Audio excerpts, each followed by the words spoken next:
Since the beginning of civilization, the world has been full of unknown things. Due to their existence, the balance of mankind's peaceful life has been upset. However, no matter how advanced our technology, no matter how great our scientific breakthroughs, there will always be anomalies that cannot be explained. We don't know where they come from, or what their purpose is. These questions plague mankind and affect our daily lives.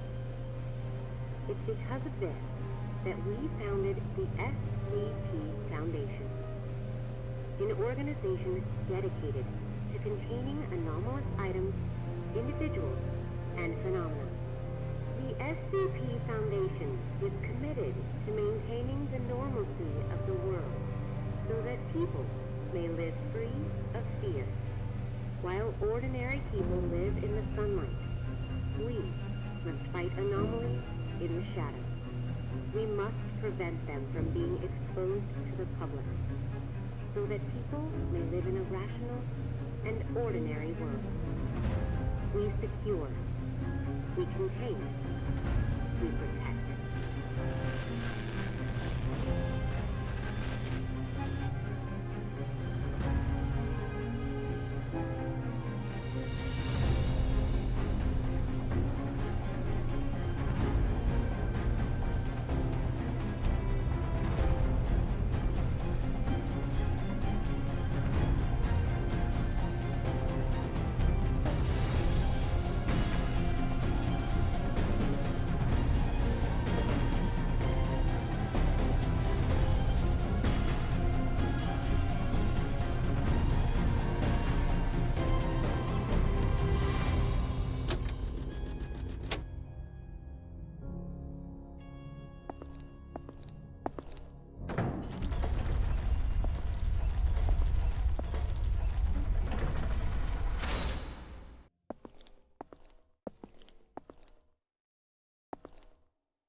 Jason Carter is a death row inmate.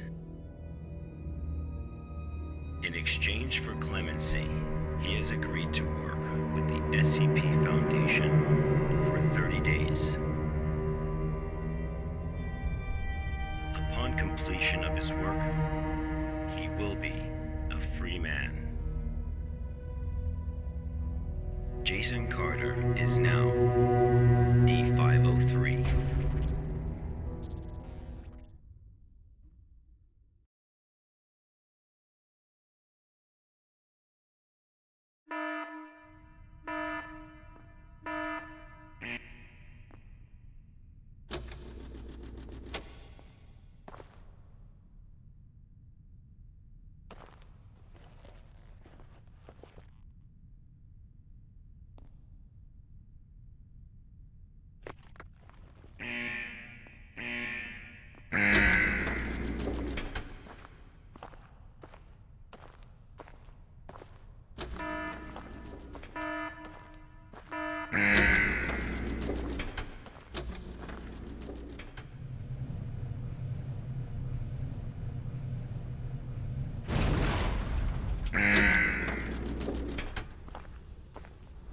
D503 was given no clear instruction of the task to be completed. He must find them out for himself.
This was D503's first day of work.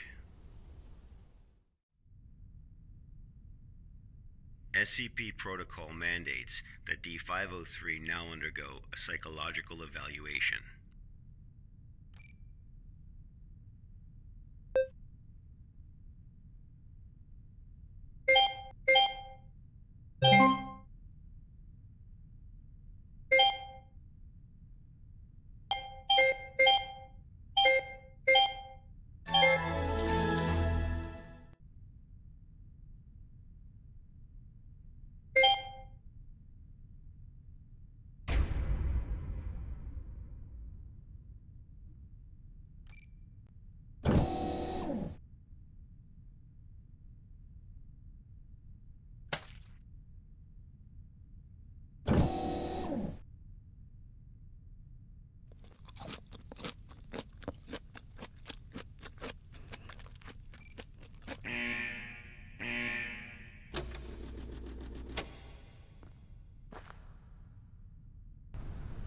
This was the first day D503 psychological data was collected.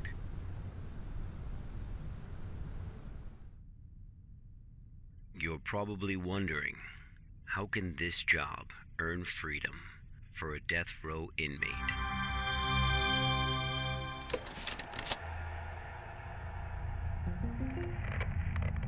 Good afternoon, everyone. I'm Dr. Raymond Ham from Site 83. Welcome to today's training conference. Today, I'm going to share with you a little project I've been working on called SCP-7457. The desert you saw just now is SCP-7457. D503 is a volunteer who we invited to help us learn more about this desert. Prior to the Foundation's involvement with SCP-7457, 329 people went missing in this area. As a precaution, we have introduced lockdown measures as we attempt to find the cause of these disappearances. As everyone here is new to the Foundation, it will be good for you to learn about SCP-7457. Let me explain how it works. Before we get started, are there any questions? Dr. Ham, I'm Will Barton, 3rd Special Squad, Site 86. Hello, Will. Before I came here, I thought I had a basic understanding of the Foundation. I've heard of these anomalies, but only in terms of human anomalies. I had no idea that SCP-7457 was a desert.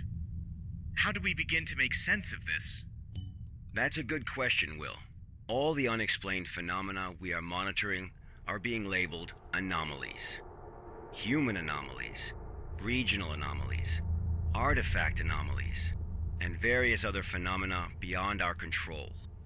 The work of the Foundation is to isolate these anomalies and prevent the public from, shall we say, experiencing them?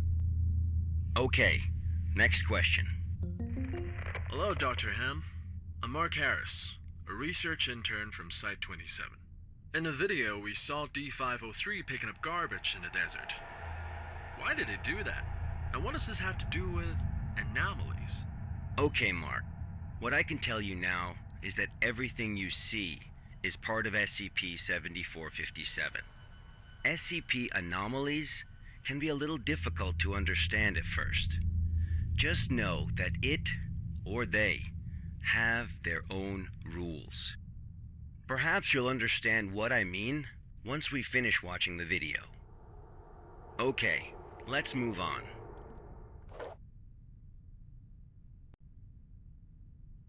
The first week was fairly normal. However, there was an interesting occurrence on the 8th day.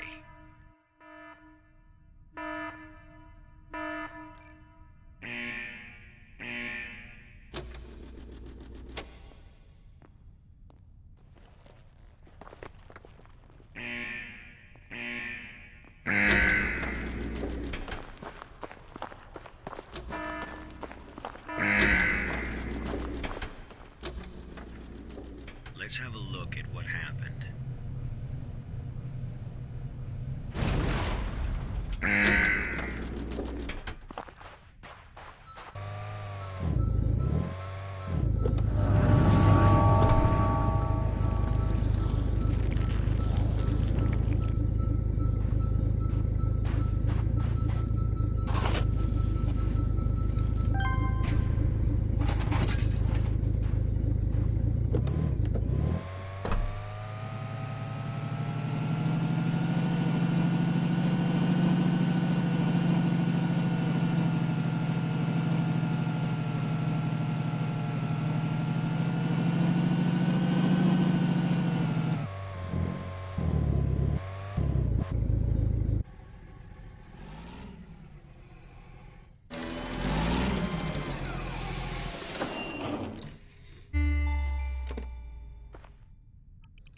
D503 had completed his task. However, he did not realize that he had already encountered his first anomaly.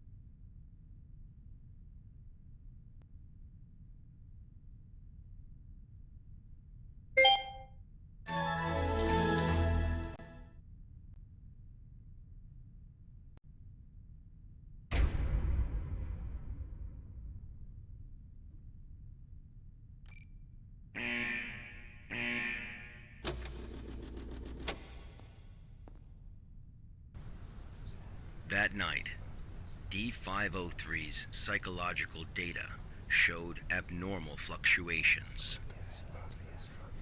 Analysis tells us that D503 is dreaming.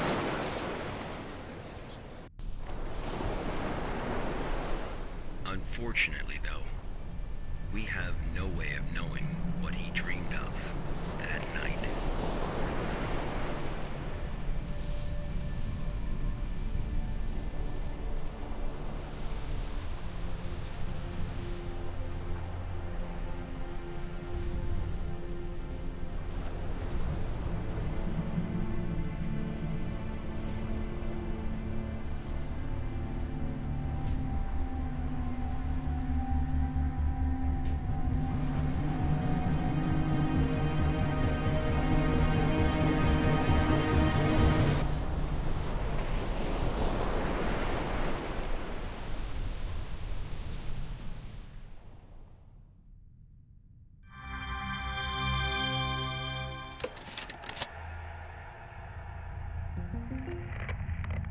The eighth day marked a significant turning point, the start of SCP-7457's impact on D503.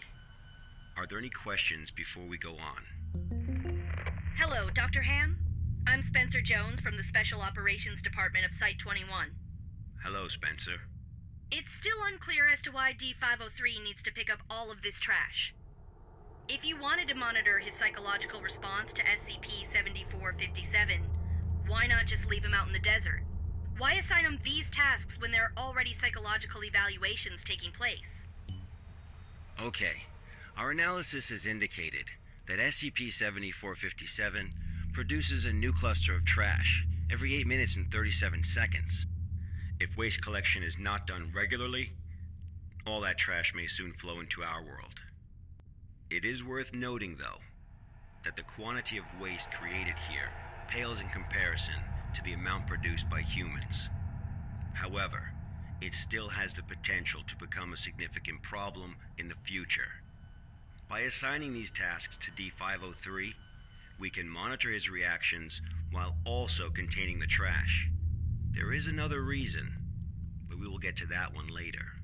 Is it not the case that the Foundation is exaggerating the importance of a minor issue before the issue is fully understood? Okay, everyone. I must emphasize that behind us is the general public, who are wholly unaware of any of this. Being meticulous and maintaining a serious attitude is essential at the SCP Foundation. Any oversight or underestimation of the enemy may result in disaster. Thank you, Dr. Ham. I understand. Good. Let's move on. The effects of SCP-7457 on D503 became most obvious on day 15 of the test. Due to the conditions that day, we were only able to track his movements after recovering data from his radar. It was definitely a bad day, perhaps the worst, even for a death row inmate.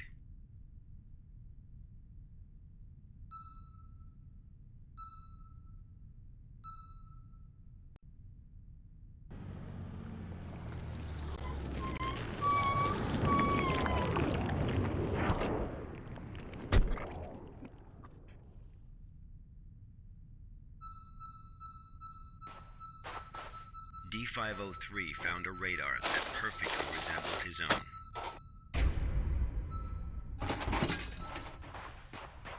However, D503 didn't seem to think much of it.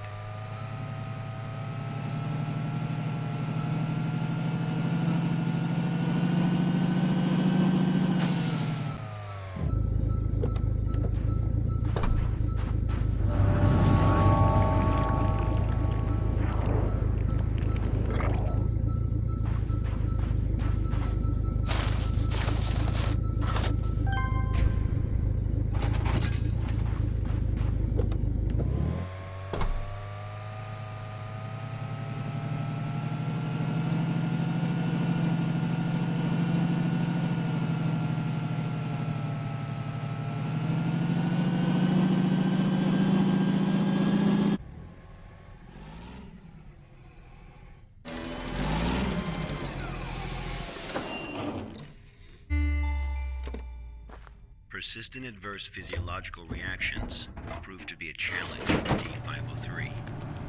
He still managed to complete his work on day 15.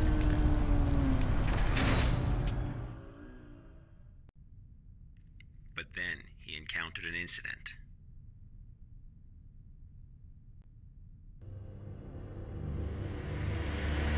A sandstorm.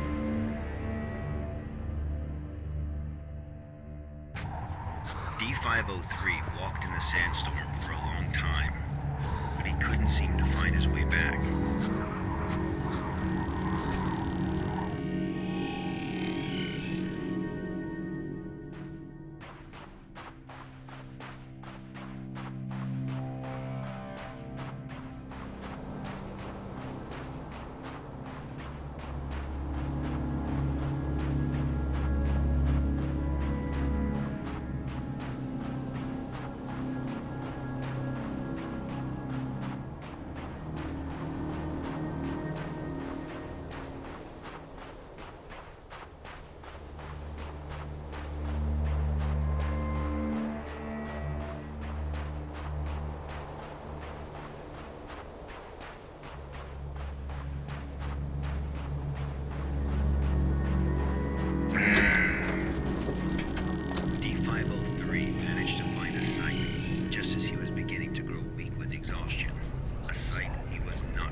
Experienced a call from an unknown voice?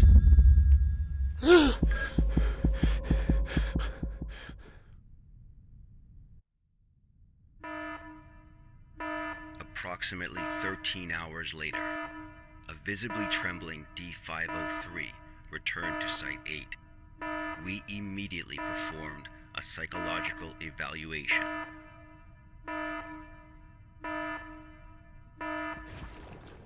Major fluctuations can now be observed in D503's physiological data.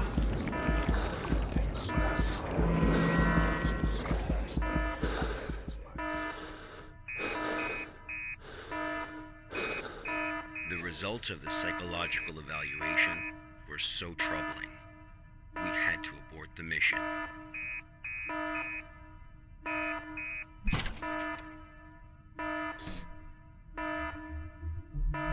D503 was able to break away from the Foundation's control. He has seen the test results of other Level D personnel who were analyzed at SCP-7457. That's right, none of the Level D personnel at SCP-7457 have ever been able to leave this desert.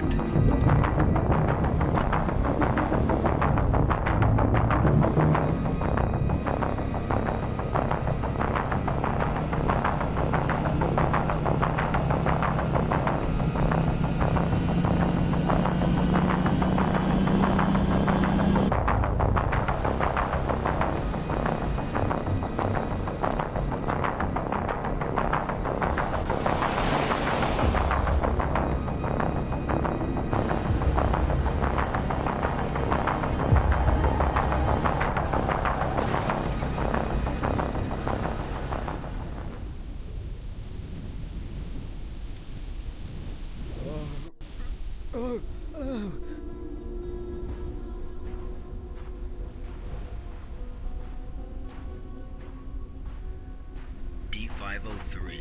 heard the call.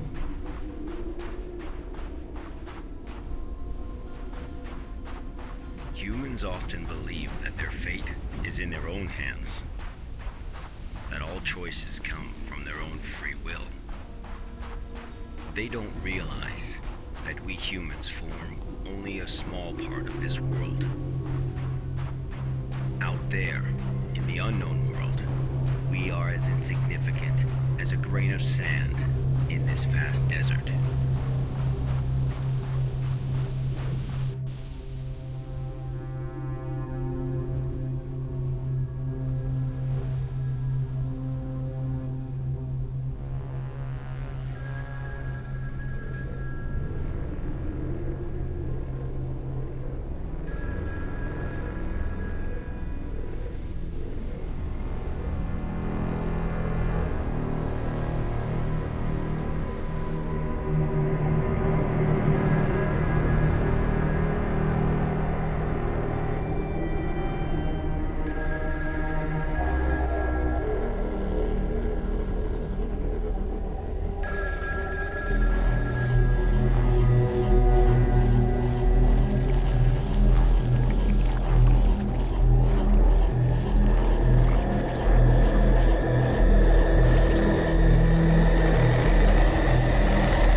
Days later, experiment participant D722 found the radar that had belonged to D503.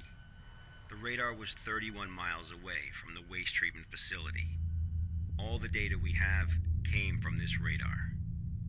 People entering SCP-7457 will suffer varying degrees of psychological stress within an acute period. It manifests as a range of neurological and mental disorders, as well as severe and unexplained hallucinations. So far, not one participant has left the desert unscathed. The Foundation has tested 31 Level D personnel in an area spanning 2,267 square miles. Our testing continues. When you work for the Foundation, you will face various anomalies. Some can kill you, some may drive you crazy, and some will make you feel that living is worse than death. Let this be very clear. SCP-7457 is just a taste of what you will face in the future. Before joining the Foundation, you were all leaders in your respective fields and industries. Researchers, special forces, FBI agents, national security experts. Well, SCP does not care how smart you are, how accomplished you are. It doesn't matter to them how many doctorates and titles you have. You are no different from helpless ants when confronted with these anomalies. Remember this. It is the most important advice you will receive. Do not take risks. You will die. You are not as special as you think you are. If you encounter an anomaly, put your pride and curiosity aside. Run. Because that's the only thing you can do. God won't protect you here. Welcome to the Foundation, rookies. I'm Dr. Raymond Ham, and this ends the first class of our employee induction program.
I'm Agent Q from the Accident Investigation Department. Containment breach occurred at Pony Station, and contact with the Foundation has been lost. Agent Bella Lawrence was given orders to enter Pony Station and retrieve the black box. Following is a transcript of the interview with Bella Lawrence.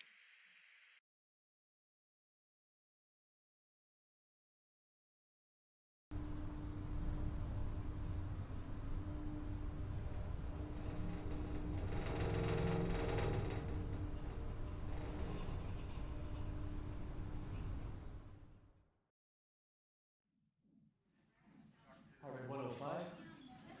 Blood pressure 175 over 110. Experiencing mild convulsions.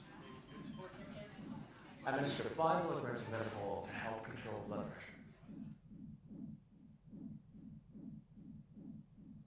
Bella? Bella?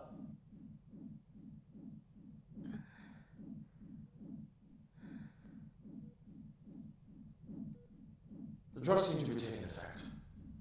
Go ahead and ask questions. I can't be certain how long she'll stay awake for. Where's the black box, Sparrow?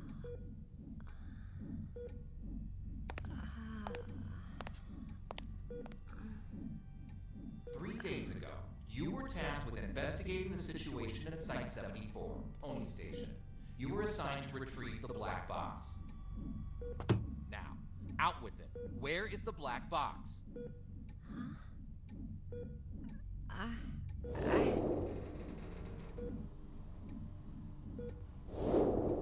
I brought it back. I brought the black box back.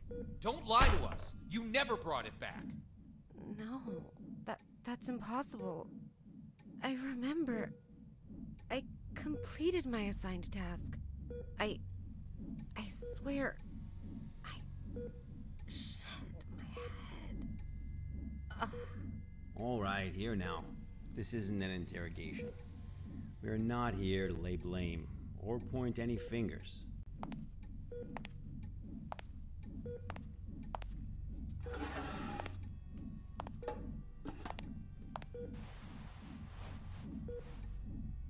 Bella, I'm terribly sorry to have to bother you in such a state, but it is critical that we find that black box.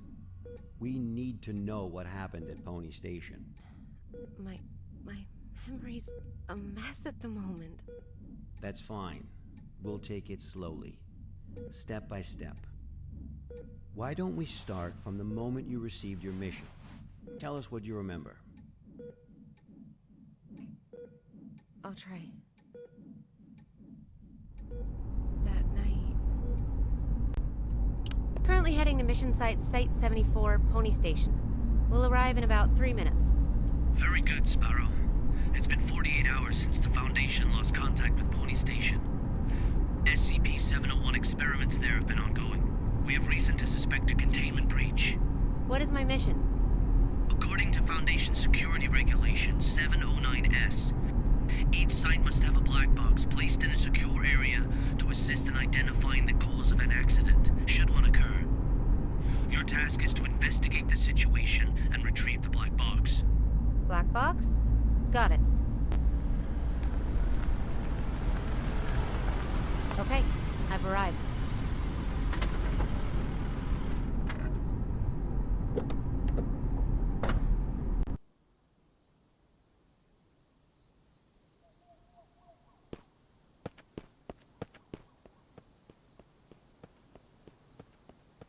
I'm able to observe the mission site from here, but it doesn't seem like one of the Foundation's secure facilities.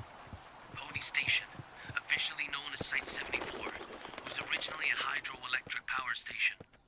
After it was abandoned, the Foundation repurposed it as one of their sites.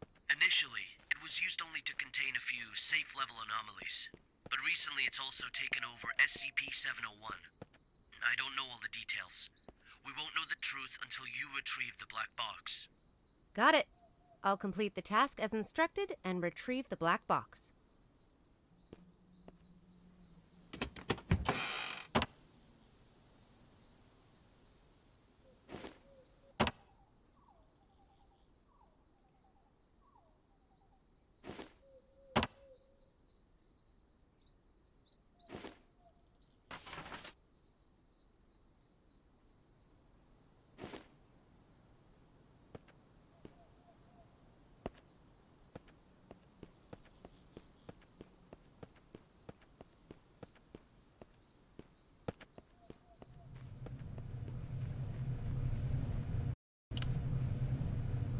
I've just entered Pony Station. Retrieve the black box from the lab. Room 705. The elevator. 7th floor. Sparrow. Must. What's that? Bald Eagle, you're cutting out. Damn. This is out of the safe range. I'll place a reality anchor.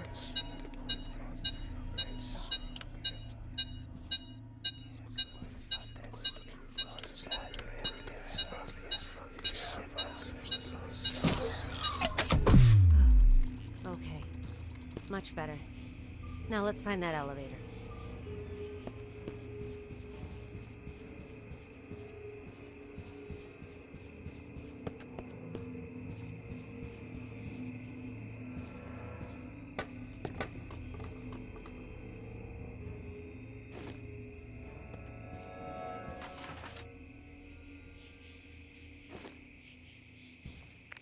All the plans, including the project schedule that follows, have been disrupted. The actors of the whole site is theirs. They managed to procure a goddamn script from God knows where, and they've taken over my laboratory accordingly. And Dr. Cooper, or whatever his name is, in particular,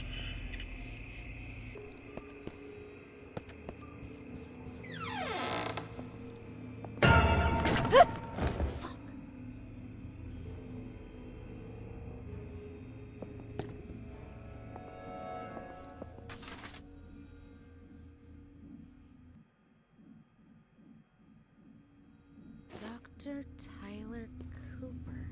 I've heard of this guy. A bit of an eccentric and a thrill seeker.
This must be the elevator. To the 7th floor, then. Blood we offered. The hanged king we served. I serve my king with my blood? Blissful suffocation, sacrifice of sin? What's this? Some kind of poem? Ah, my head.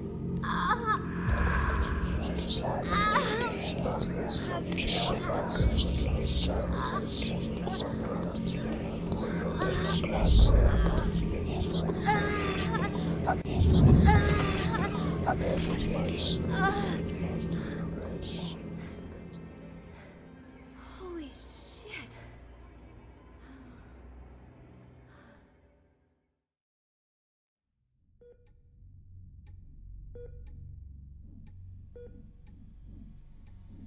I'm very familiar with cognitohazards. I've been trained to deal with them. But this wasn't anything like that. I couldn't breathe.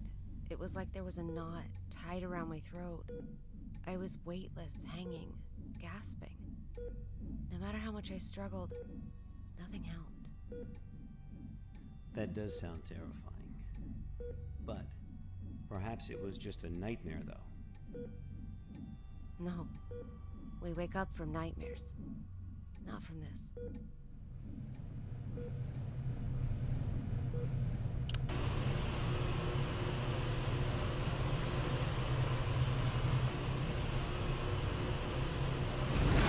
Are you kidding me?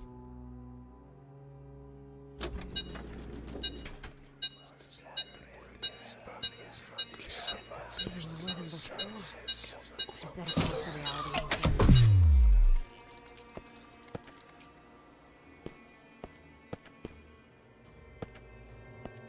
I guess I'm taking the stairs. It's locked.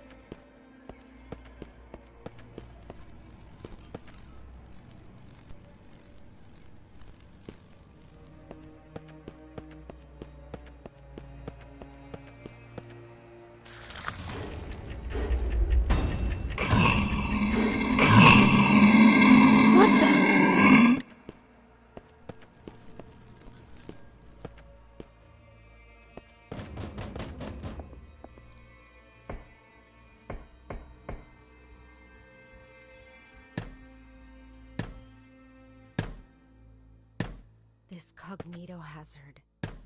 Could it have something to do with SCP-701? The situation here is much more serious than I expected.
This must be the archive.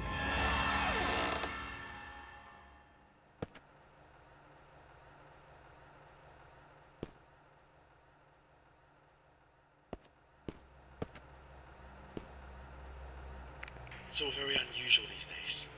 Many people have come to the site, but they haven't registered with the authorities. I've heard that Cooper and his team are rehearsing a script into a play, and that all participants are required to record their daily status. My experiment has to be put on hold because there's no one left to work on it. It's not right. I'll write an email to the minister and inform him of the malpractice going on here. Who's that?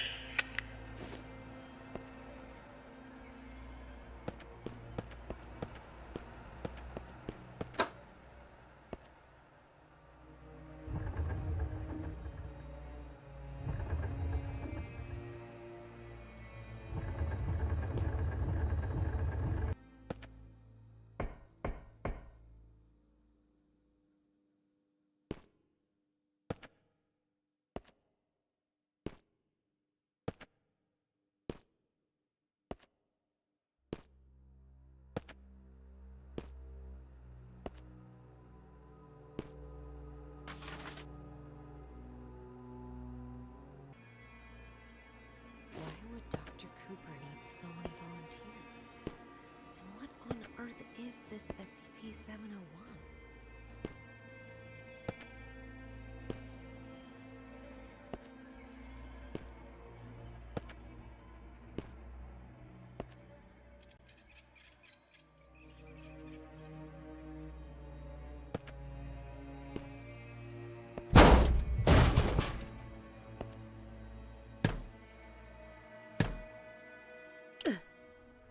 Finally, luck is on my side.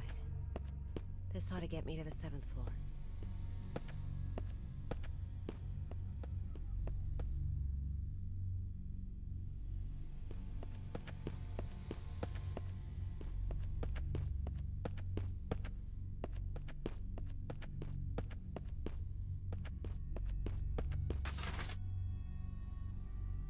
parcel notice?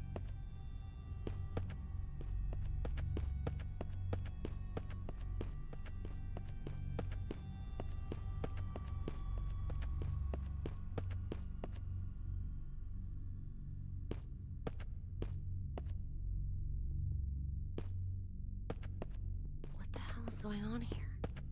4th floor again?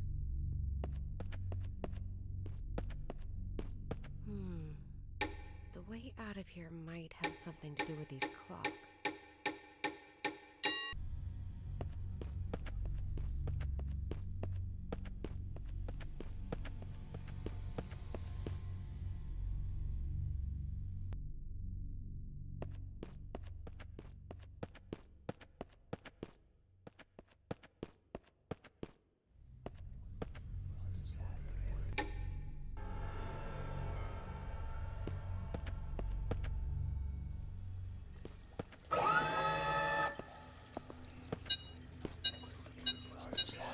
I've never seen such a long delay before. The situation might be even worse than I thought.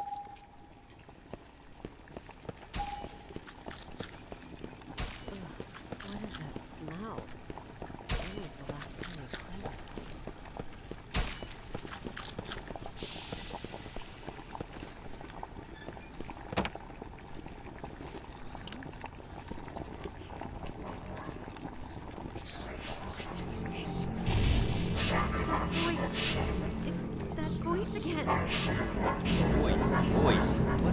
What voice? I served my king with my blood.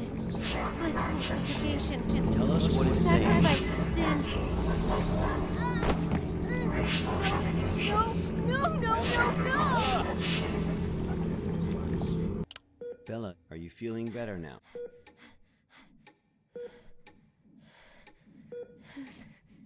Suffocation. Like a rope looped around my neck, pulling tight. Weightless, hanging, nothing around me, just my feet dangling, struggling, fighting. It will swallow me and make me its slave. Bella, you are completely safe here. Nothing can hurt you. Okay, let's continue. The situation there was much worse than expected. Much worse. I knew I had to get in touch with the Foundation. I managed to find a phone, and I called for backup.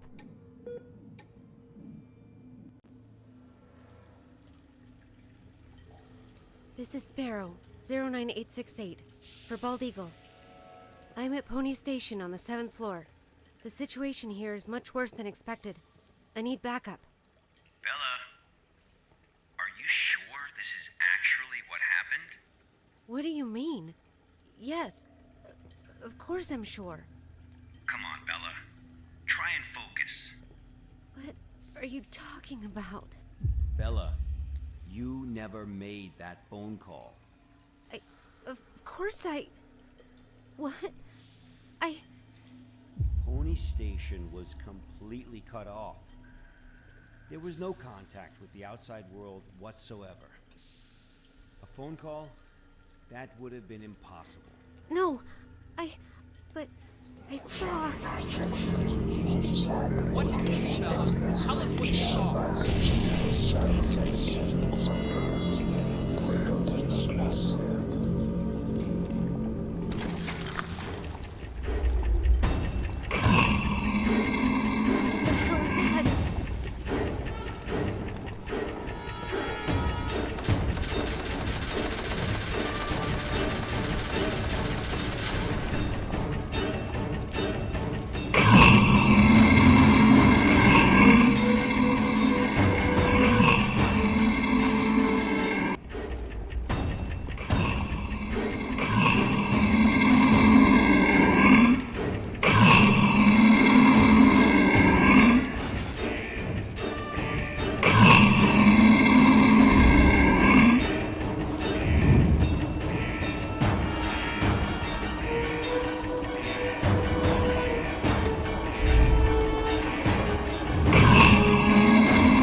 something bad happened here.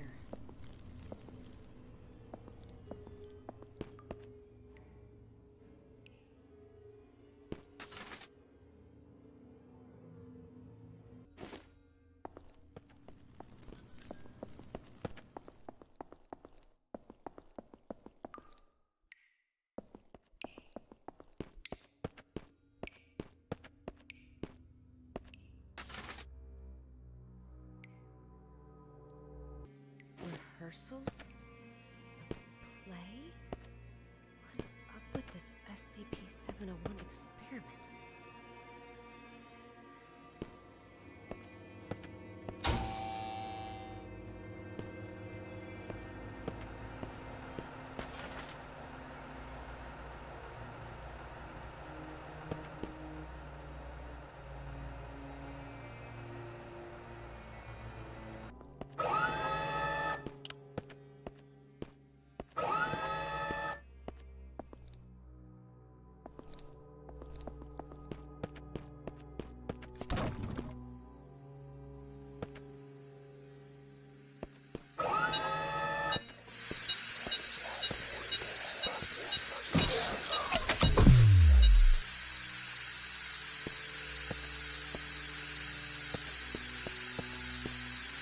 Why does it look like they're all going to the same place?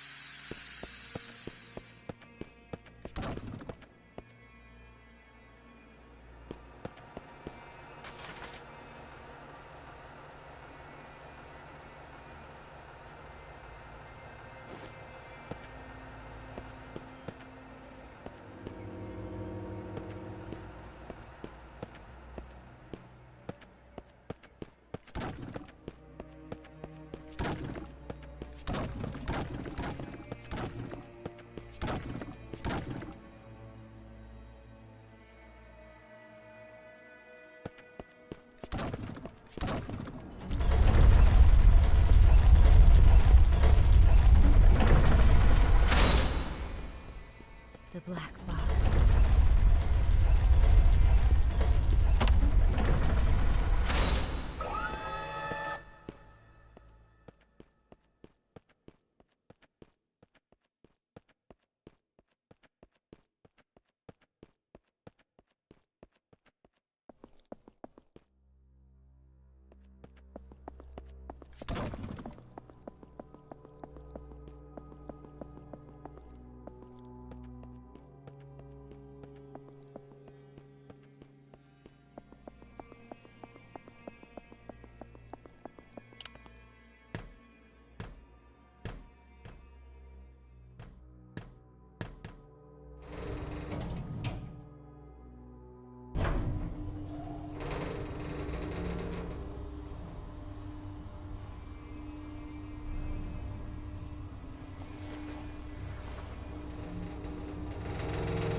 Bella, we really need you to tell us the truth here. What do you mean? I'm telling you the truth. I completed my task. I retrieved the black box from Pony Station. Looks like the cognito hazards really did a number on her. What are you talking about? I'm fine. Bella, there was no black box in sight when we found you. That's impossible. I'm positive. I know I had it in the escape elevator. And there is no escape elevator in Pony Station. None of what you're saying adds up. But that's impossible. It's just impossible. Look at me, Bella. Try and focus. What really happened? What really happened? Bella, think carefully. I...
Fuck! Not again.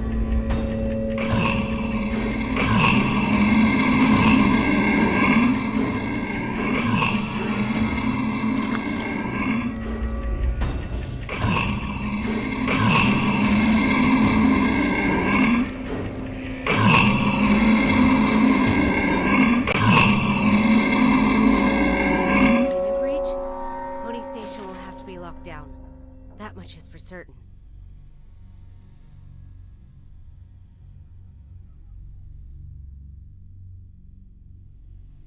So SCP-701 is a script. One performance note at the Pony Station is ruined. Dr. Cooper, what have you done? It's those mannequins again. Where are they heading? But where have all those volunteers gone?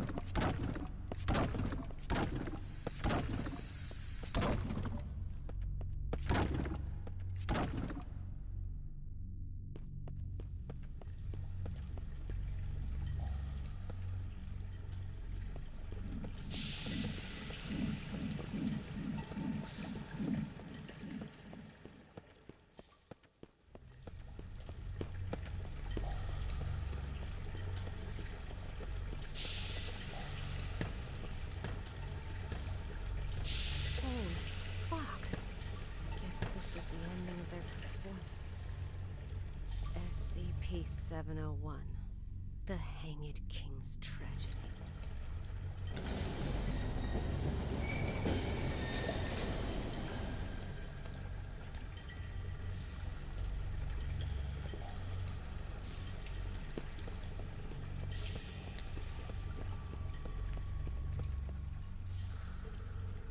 I serve my king. Who's there? My blood.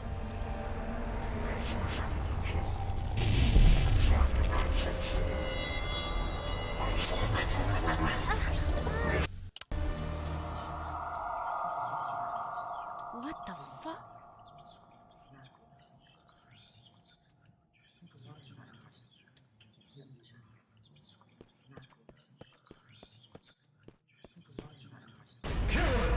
Sacrifice his head and seek redemption with his blood!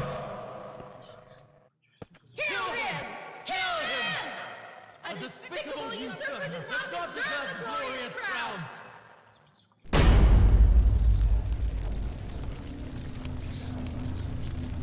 What the hell is going on? It's the goddamn cognito hazard again. I need to leave right now.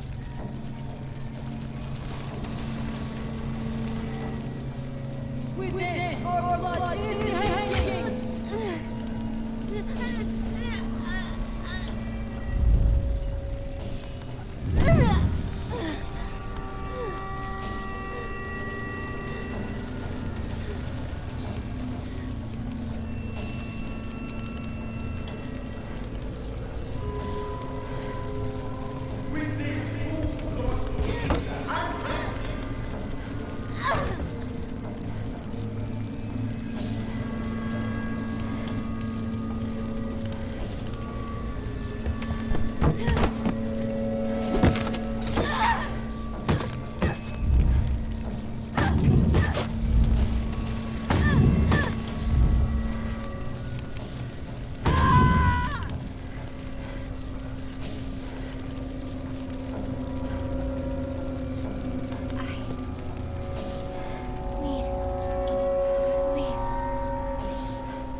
With my blood, I serve my king. With my blood, I serve my king. With my blood, I serve my king. With my blood, I serve my king. With my blood, I serve my king.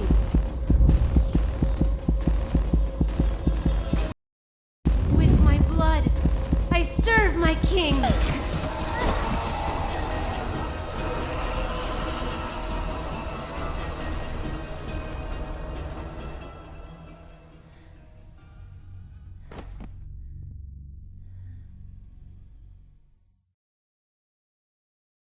Her condition is unstable. I've just injected her with a sedative, but you need to let her rest for a while. Thanks, Doctor. Well, let's go then. What? We haven't found the black box yet. You still don't get it, do you? Get what? What do you mean? A black box is merely a vehicle for recording the truth. But a black box isn't always a black box. You mean... That's right. She is now the black box. Got time for a cold one? Because our work here is done.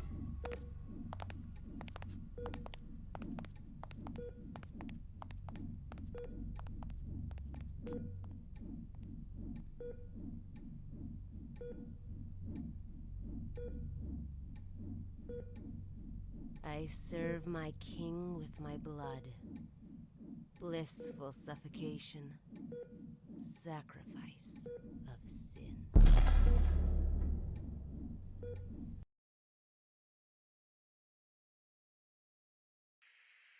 The black box has been properly contained at Site 105 and pending further investigation.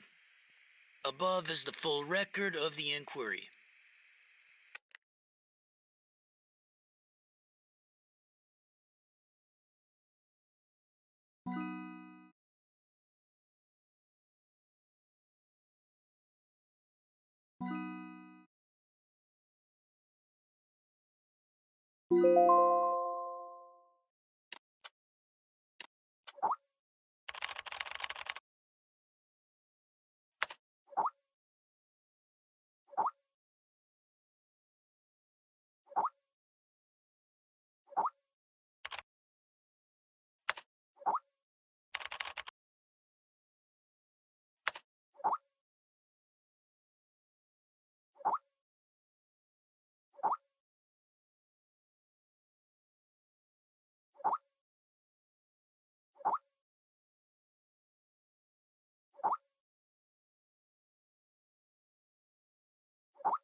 There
are many stories in this world. Some are read widely all over the world. Some are hidden in dust and known only by a handful of people. Today I'm going to tell you a story no one else has heard before. A real story of mystery and wonder and adventure. And then you too will become the guardian of this story. The story takes place in a world of long ago. The hero of our story is a little boy. His name is Daniel.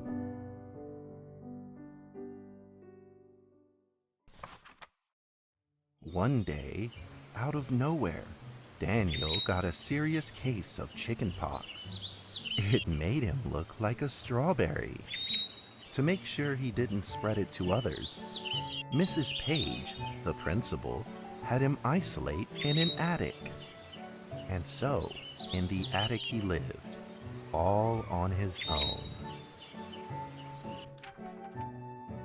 Mr. Daniel, while up here in this attic, you'll have plenty of time to practice your penny whistle. I hope you'll practice well and prepare for next month's art festival. But Mrs. Page, the melody is so difficult. Don't give up, boy. You don't give up before you fight.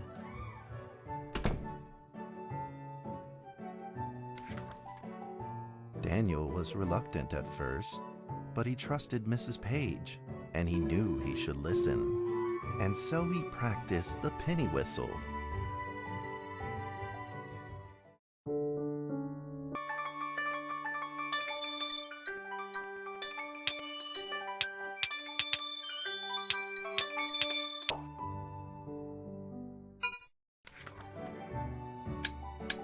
Suddenly, he heard some strange noises in the corner of the attic. Huh? Who's there? Daniel decided to go over and take a look.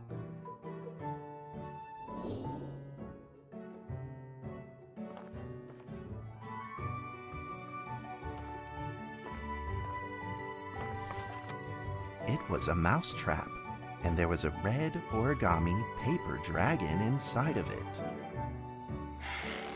Daniel carefully removed it. It was marvelous and beautiful. The only problem was part of its wing was damaged, but Daniel found a way to repair it.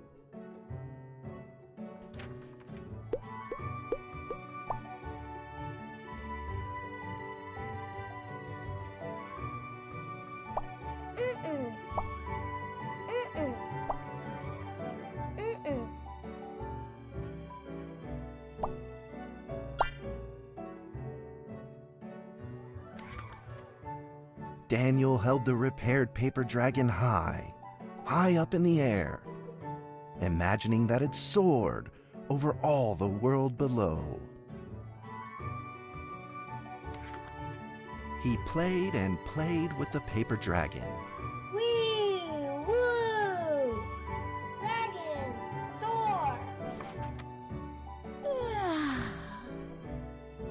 warm afternoon sun, Daniel had to fight his eyelids just to keep them open.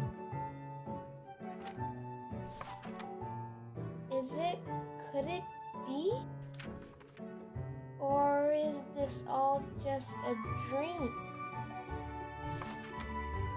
The next day, with boredom and loneliness weighing him down, he began to fiddle with the old radio.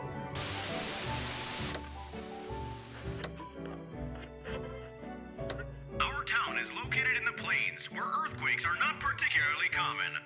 Although there are 17 fault zones around us, they are all inactive.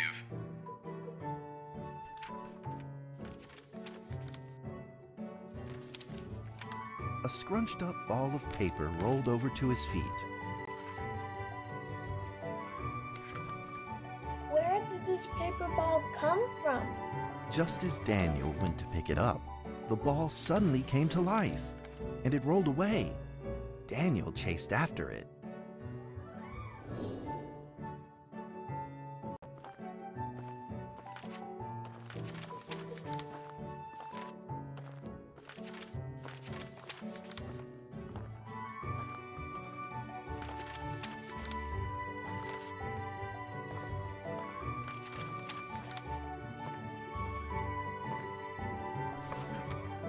Just as he was about to seize the rolling paper ball, suddenly, terrible sparks erupted from it. Before his very eyes, the paper ball began to grow, bigger and bigger. At that moment, a red figure suddenly appeared. The red figure quickly subdued the paper ball and threw it into a cardboard box. Daniel studied the red figure carefully. It had a sticker on its fluttering wing. It was the paper dragon. I wasn't dreaming. Thank you for saving me. Daniel was grateful and very happy. He walked closer to the paper dragon, but the paper dragon seemed timid and afraid and backed away. Just then, Daniel had an idea. He took out his penny whistle and slowly played a tune.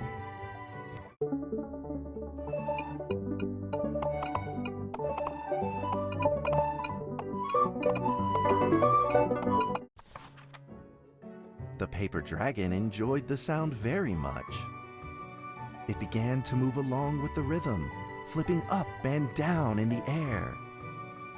Soon the two were playing and dancing, just like old friends.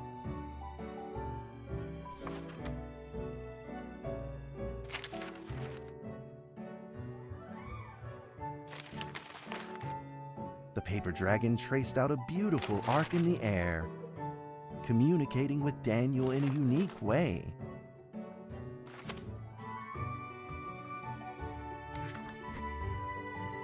My cherished friend, after many long years, we finally meet again. Tell me, how has your family been? A great thank you for playing that music for me. You know how I love the beautiful rhythm of that instrument. But we ought to take precautions, as the room is not stable. Do you still remember how the room works? You're welcome to visit any time. The piece of paper then changed back into the shape of a paper dragon and flew into the cardboard box. The box closed shut, and a calm silence was restored to the attic. Daniel rushed to find a watercolor pen and marked the box with excitement in his fingertips.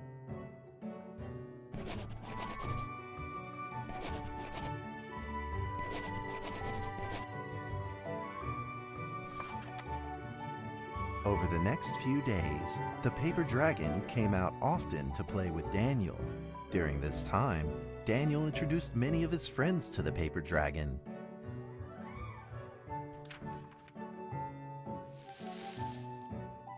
That cat's name is Mrs. Carter.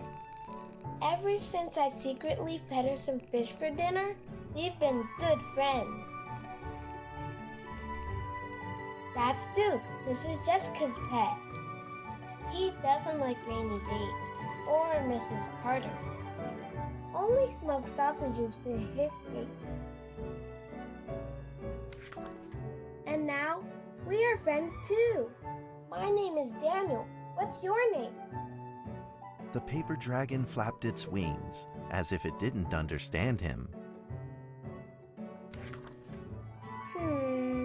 Well, since you like the sound of the penny whistle so much, why don't I just call you Penny? I'll keep practicing to make it sound better.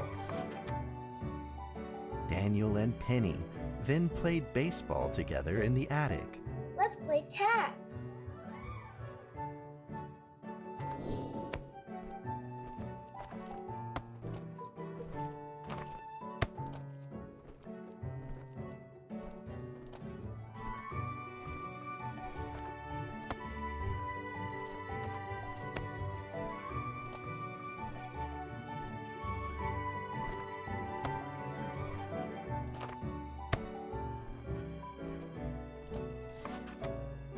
But just as they were in the middle of enjoying themselves, a violent shaking suddenly rose from the ground. The stubborn earthquake is back at it, folks, and it seems even stronger than last time. At this moment, the box suddenly shot open, and thick clouds of smoke billowed out, followed by several paper balls.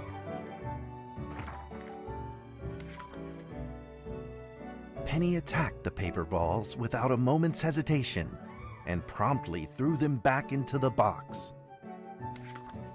Penny then flew around in front of Daniel and rushed right back into the box. As the box closed, the earthquake stopped. Facing a friend's farewell without a formal goodbye, Daniel felt confused and lost. He moved the box to the center of the attic. Facing it, he practiced his penny whistle day in and day out.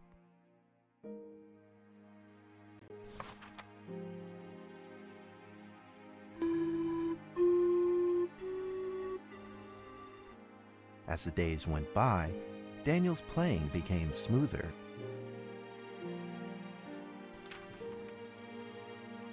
One day, the box suddenly began to move. Huh? 1, 2, 3, 4.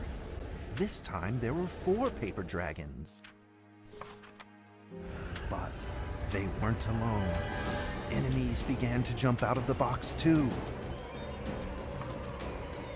Earthquake! Another earthquake! This time it's reached a magnitude of 5.8! In that small attic, the 4 paper dragons fought fiercely against the paper balls. This time, the paper balls used new tactics.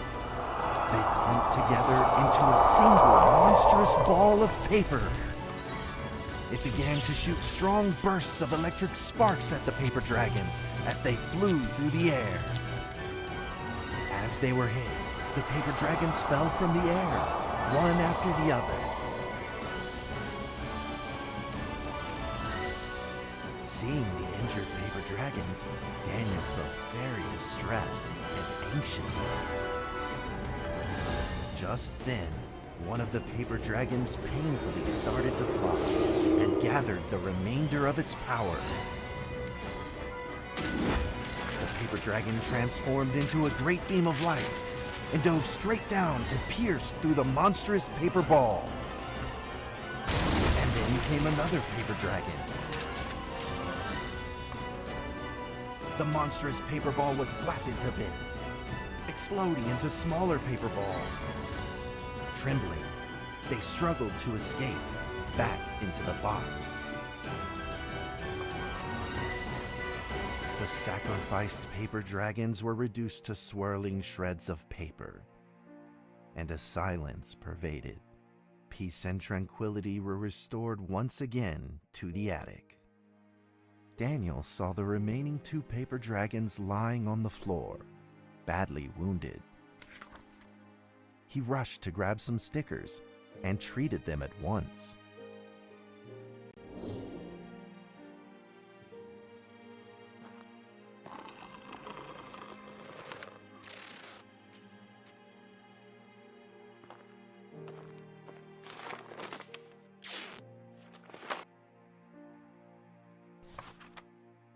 Suddenly, countless paper dragons began to gush from the box.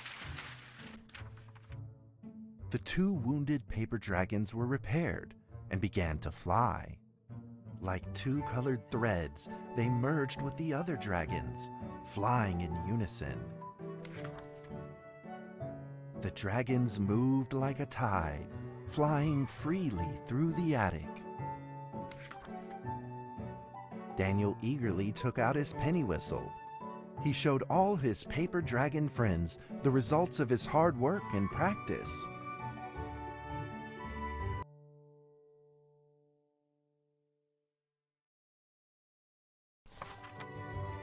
In the sweet melody of his playing, Daniel felt himself enter into the world of dragons.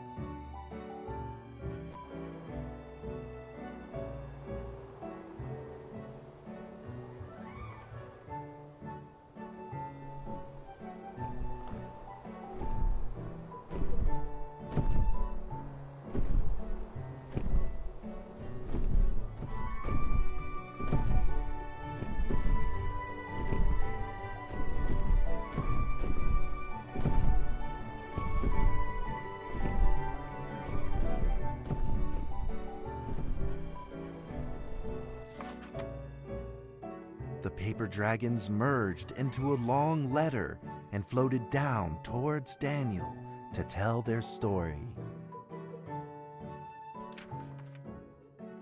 After the last war, the fantasy world enjoyed a long spell of peace and stability. But now, the giants have returned. They have launched ferocious attacks, trying to invade your world through the room. We are prepared to launch the final defense. Then we will have to destroy your room, for it is the last remaining entryway into your world. Please believe this farewell will only be temporary. We will not be apart forever, and we will never forget our eternal mission of protecting you.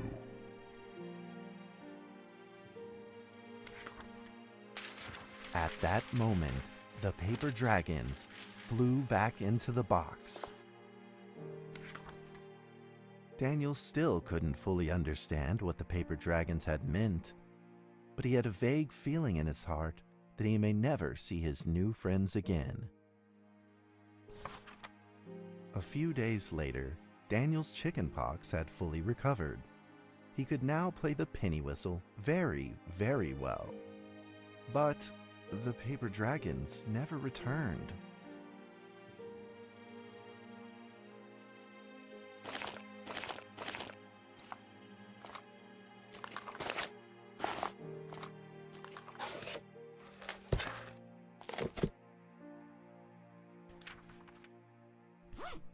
Maybe it was time to leave and move on. Earthquake warning! Magnitude 6.2! A massive earthquake is hitting our town! All townspeople, please leave your houses immediately and move to safe open spaces! Just then, countless paper dragons shot from the cardboard box. However, it seemed like they were under attack, spinning and falling through the air in confusion. What's happening? Daniel quickly grabbed the stickers out from his bag and did his best to heal the injured paper dragons.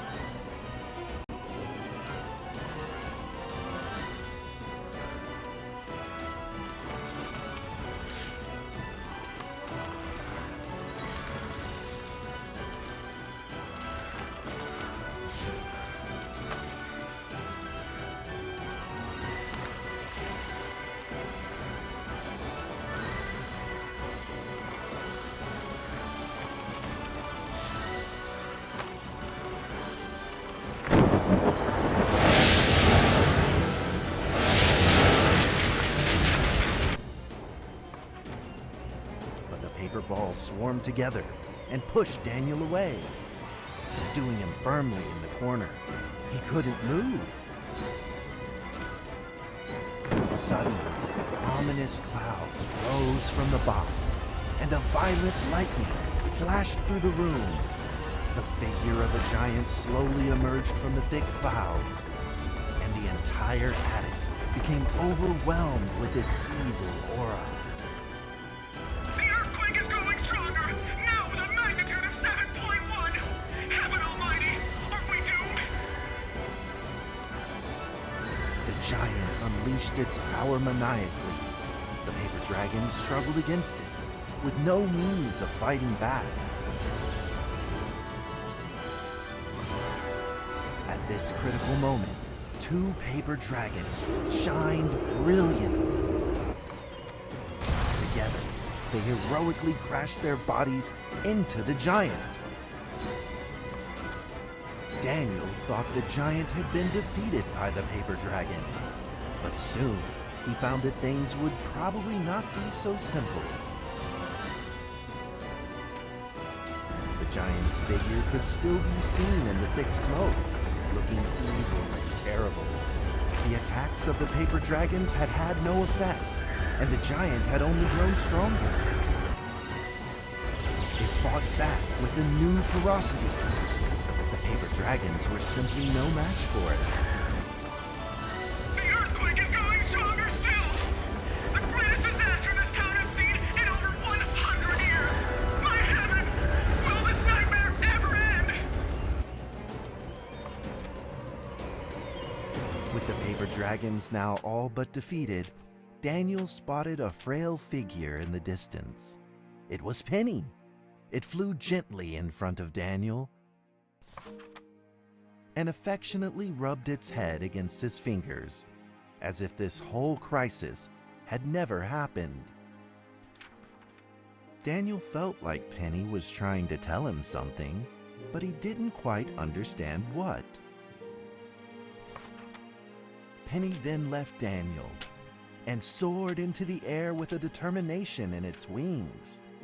Suddenly, the other paper dragons seemed to be summoned. They flew through the air, all together in unison, responding to the call without an ounce of hesitation.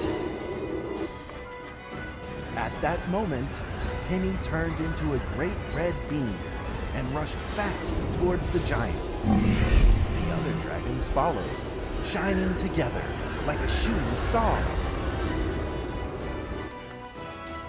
At that moment, Daniel seemed to see a real dragon flying. No!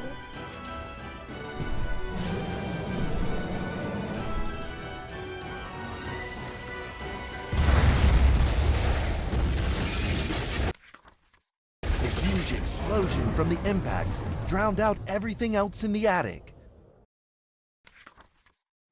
The attic rained down with countless pieces of paper, the leftover scraps of the paper dragons.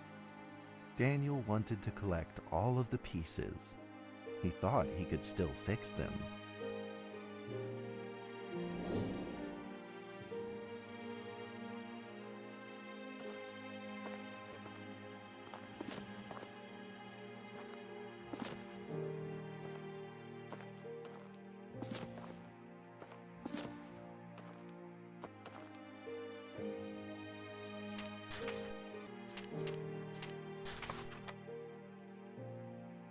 Goodbye, my friend.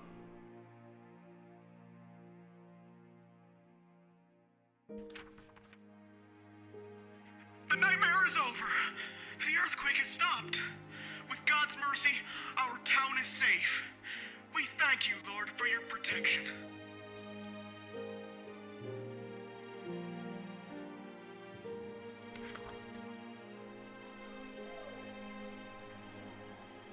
A few days later, the art festival was held as scheduled. Daniel attended the show with his penny whistle.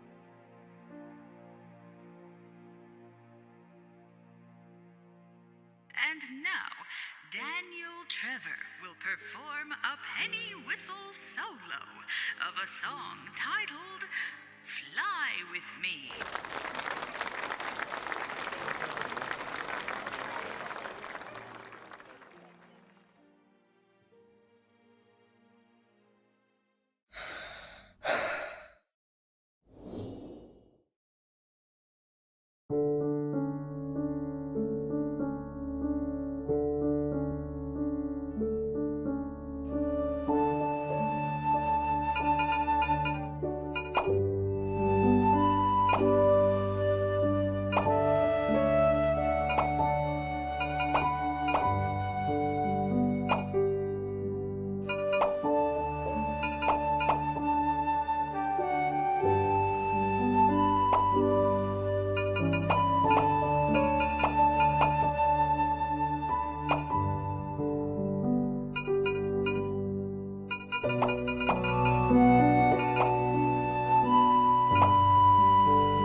that's how the story ends.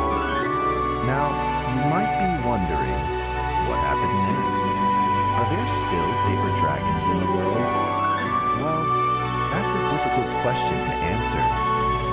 But I believe that they are still protecting us somewhere in this world, just like they promised they would, forever, into eternity.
D6744, please provide your identification code according to the mission letter. 4 and 20 blackbirds. Tell me, Doc, when was the last time this rag on my head was washed? D6744, according to the 7th edition of the Security Regulation Amendment, you must first provide your identification code. Otherwise, you will be executed. All right. 4 and 20 blackbirds baked in a pie. You're a real fan of these formalities. Everything's got to be right by the book with you.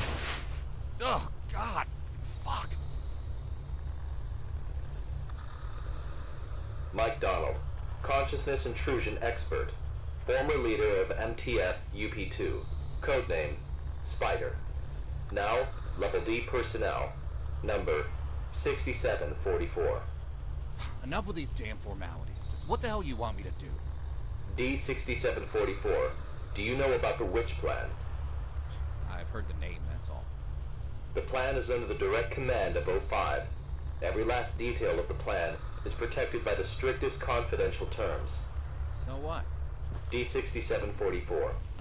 What you're about to witness is top secret information of the Foundation. The hell is going on? A few hours ago, something went wrong with the Witch Plan experiment. The energy of the human anomaly, SCP-239, is out of control and has begun diffusing outward, disintegrating everything it touches. You guys seriously never cease to amaze me. SCP-239 is now a ticking time bomb. She could go off at any moment. D6744, I need you to enter the consciousness of SCP-239 to stop this bomb from exploding. The neural key is fully charged and ready to enter the target consciousness space. Begin the program. Consciousness begins to link. Start D6744, we don't have much time. 3, 2, size.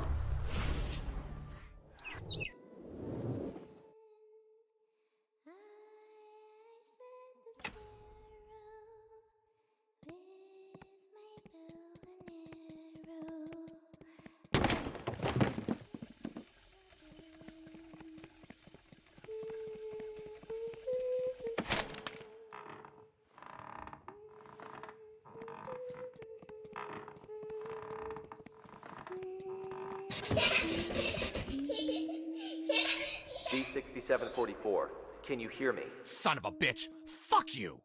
The situation is urgent. If you were still the way you used to be, you would have done the same.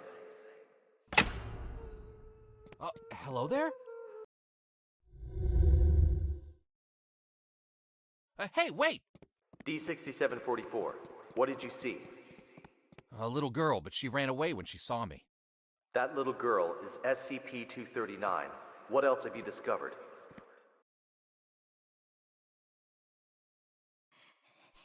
Sorry. I'm sorry. Help me. The girl's consciousness is severely damaged. That probably explains her total loss of energy control. Then how should we proceed?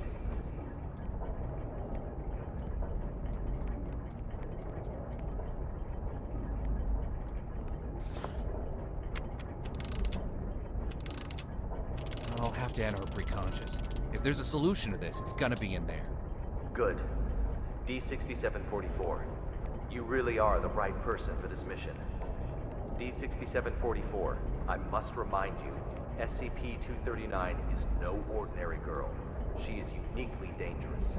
Do not forget. Yeah, I got it. I'm dangerous too, don't forget. Brainstorm, whisper, butterfly, garden, activate, wings, fan, passion, French, resin, roarer, red, sleep, stone, green, touch, move, anxiety, close, pain, lust, ladybug, time, clock, summer, verb, movie, snake, cry, turkey, eagle. You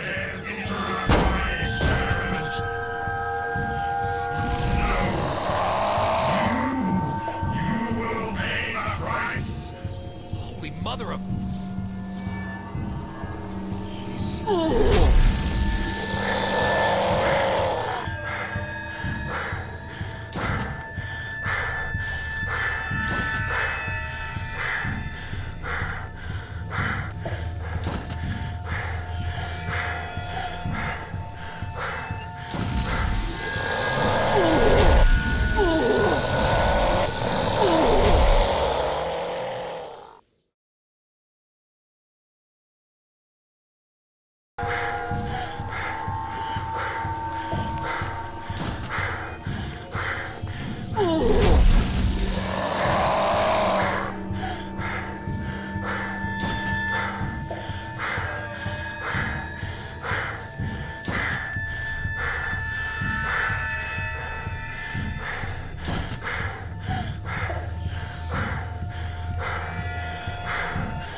I'm Dr. Pierce. We are now conducting ability control test number 125 of SCP-239. Okay, let us begin. First, set voltage strength to 30 kilovolts. Power on. SCP-239. Move the target object to the designated location.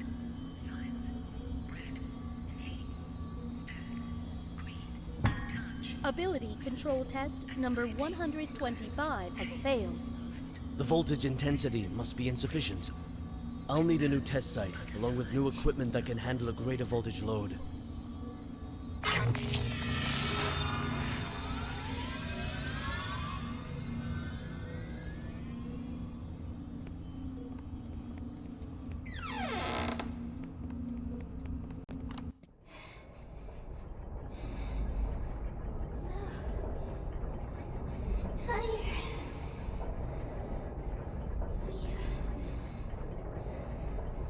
Let me sleep. Just a while.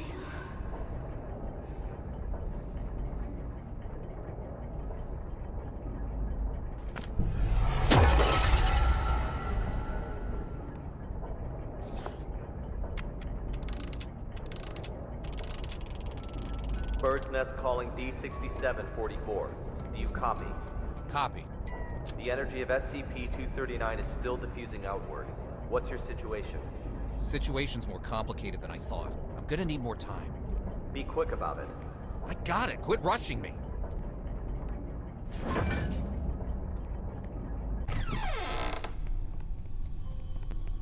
Have you heard?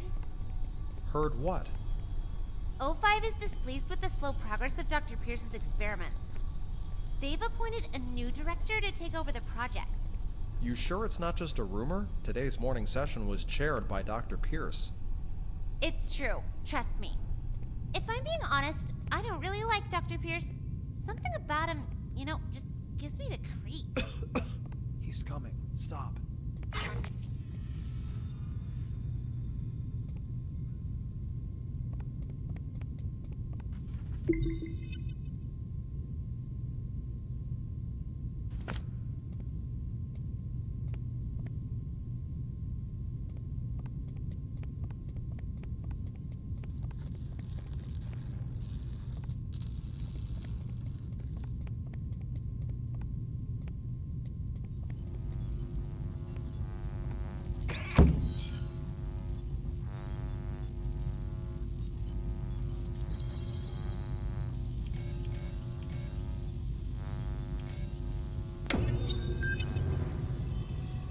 How are the preparations for the experiment coming along?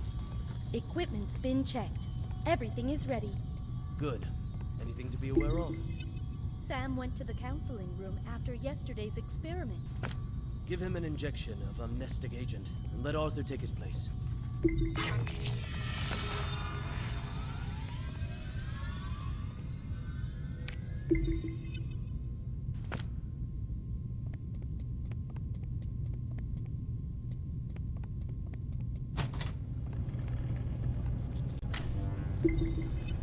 Try again. Set voltage strength to 250 kilovolts. Dr. Pierce, the heart rate of SCP-239 has now exceeded 160. Her physiological indicators are quickly approaching their limit. Perhaps we should consider pausing for a while. Continue. Pressurize. Set to 250 kilovolts. Go. Now. SCP-239. Pay close attention to my instructions. Crush that car in front of you.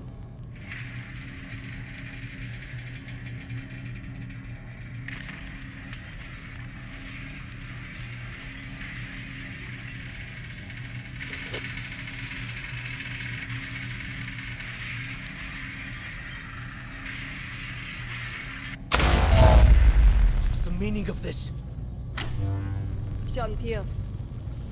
Violet? Long time, Sean. What's it been? 7 years? I've got no time to play catch-up with you. Not a great first impression you're leaving either. Barging into my lab and interfering with my experiments. According to Foundation security regulations, I could have you detained, you know. Still the same old temper. You haven't changed one bit, Sean. Well, if you want to talk business, then let's talk business. You should have a look at this first. This is... No. No.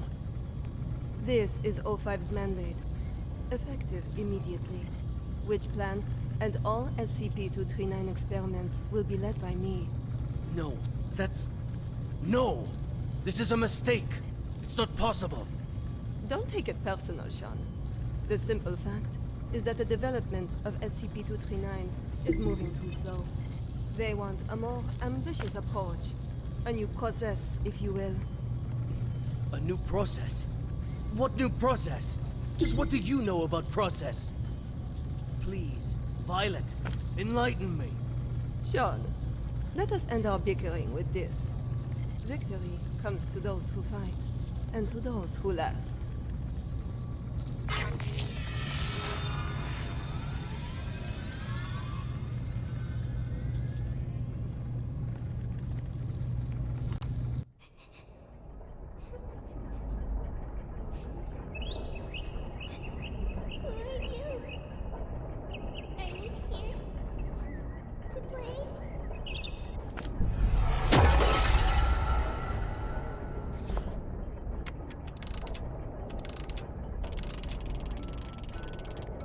Bird's Nest, do you copy? Copy, loud and clear. Just what exactly is Witch Plan? That's not your concern. Focus on the mission at hand. Stop the spread of energy diffusion released by SCP-239, and do it quick. Yeah, sure.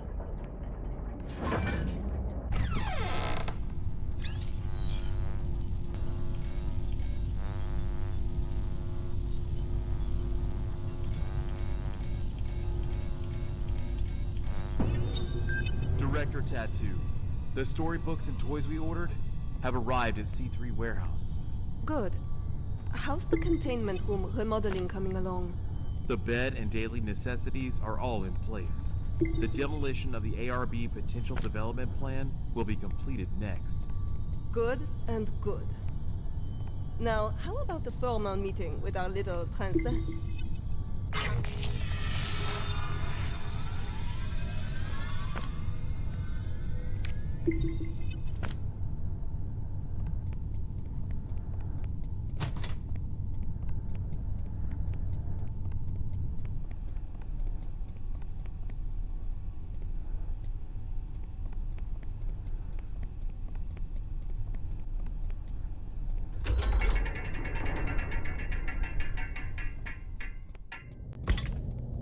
Hello there! Hello? Hold on a second. I'm not gonna hurt you. God damn it. Monsters. Scared. Scared. When you feel scared, just close your eyes. Imagine something beautiful, and those terrible things will disappear. Who are you? My name is Violet Tattoo. You can just call me Violet. I will take care of you from now on. No one will hurt you ever again.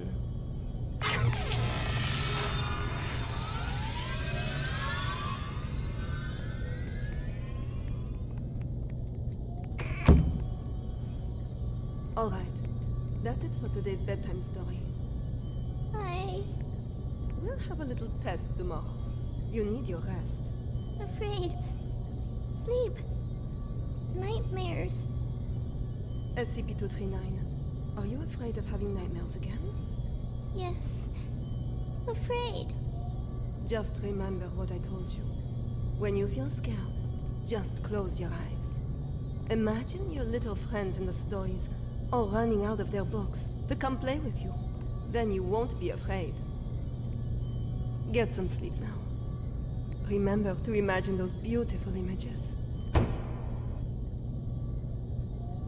Close eyes. Imagine. Imagine. Beautiful images.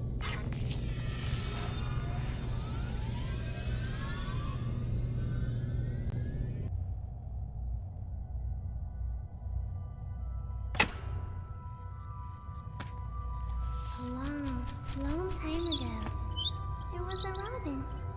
It wanted a home of its own. But what should a home look like? It decided to ask other animals.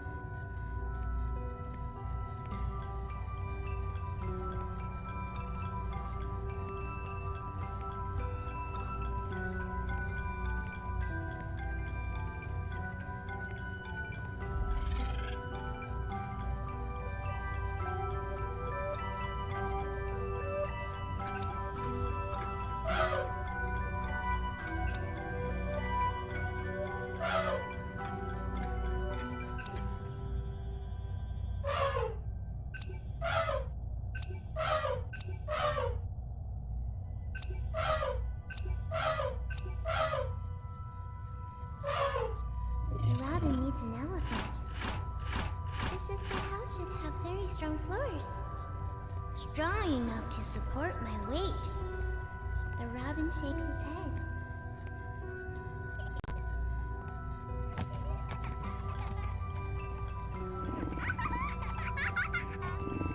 The cheetah stops its hunting. It pulls back and whispers, "There should be beautiful spotted curtains to block out the harsh sun." The robin shakes its head again. The giraffe speak from way up high. The house should have a high roof, and plates should hang from the ceiling. The robin flaps its wings and flies away. The hippos let out a loud yawn. House should be built in a pool, so we can bathe anytime and sleep anytime. The robin shakes off the water droplets and flies away.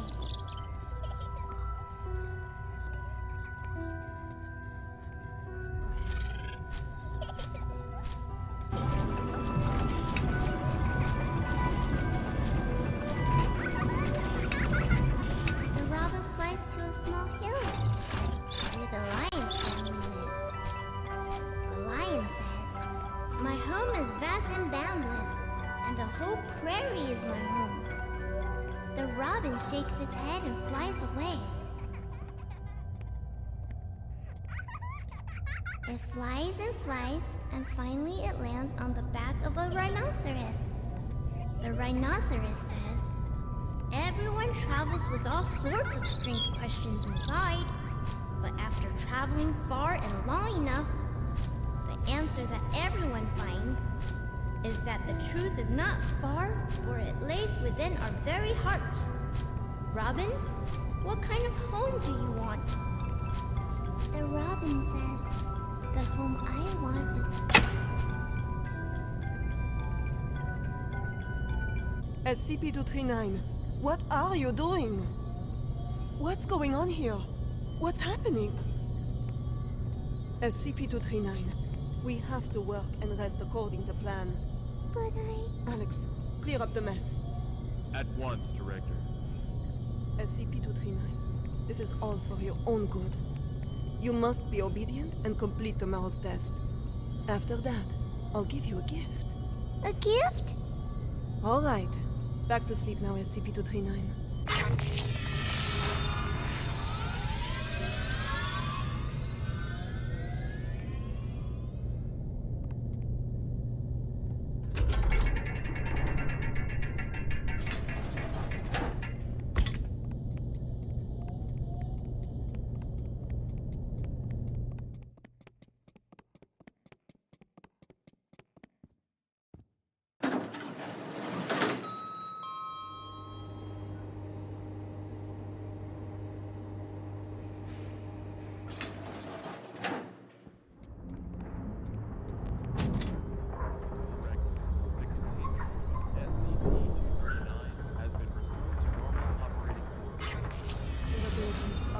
More quickly than anticipated. The commissioning of the experimental site must be completed at once. The formal presentation is next week. I'll see to it, Director. What shall we do with these creations in SCP-239? Destroy them.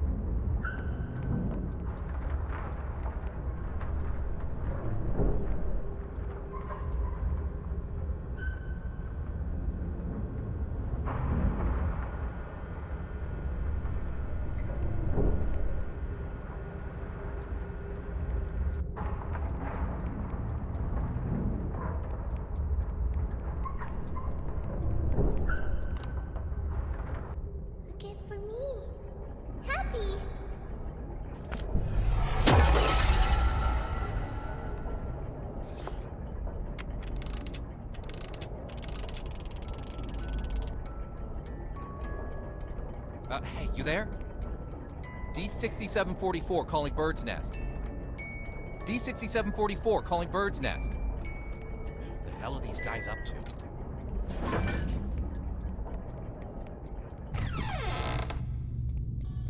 Director Tattoo. The experimental site has been fully prepared. The report may begin at any time. Excellent.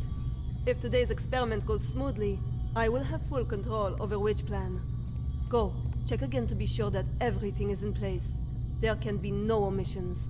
At once, Director.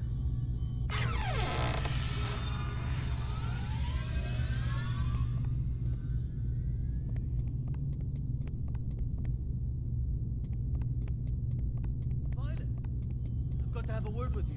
Just one quick moment. Dr. Pierce, as you can see, I'm very busy at the moment. We'll be presenting Witch Plan's progress to the O5 Council shortly. Right, yes, that's just it. Listen, SCP-239's abilities are greater than you could ever imagine.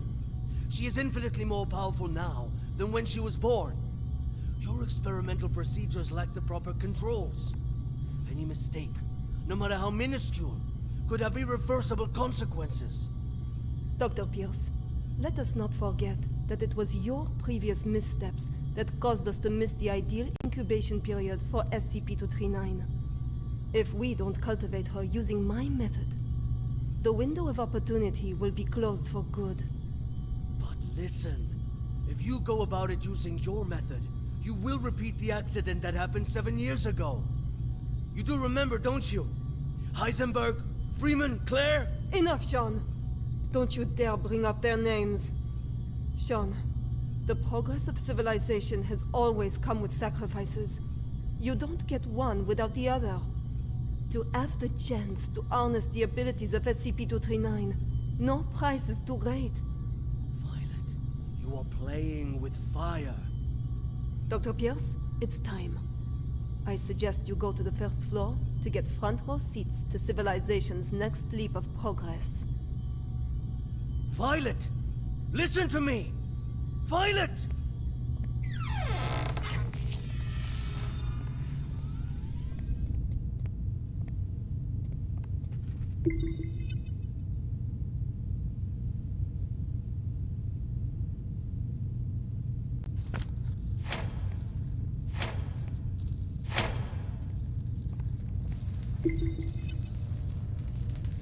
I am Violetta Tattoo, and this is the meter test part 1.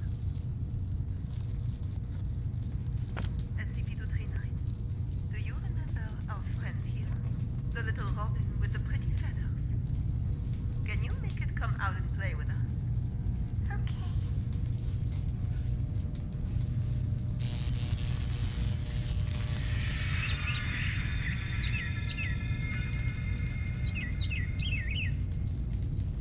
Good, SCP-239. Very well done. Alright, let's continue with part 2. Now we need to give the robin a home. A home? Yes, a home. Just like in the storybook. The robin needs a tree to call home.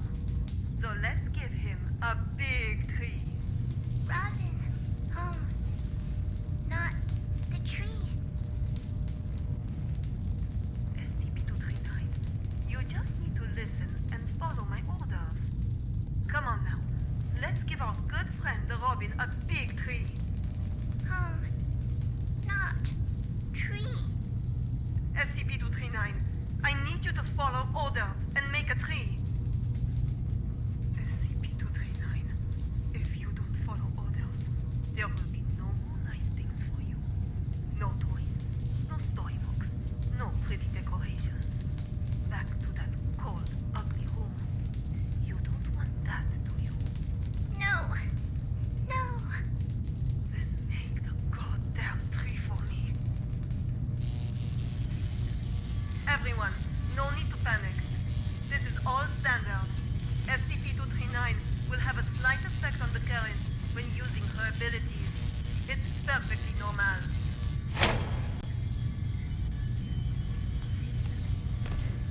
Very well done, SCP-239. Good. Perfect.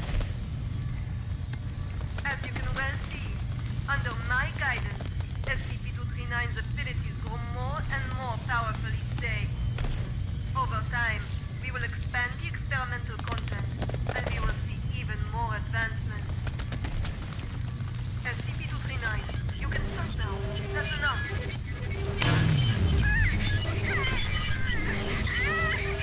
Stop it, SCP-239. That's an order.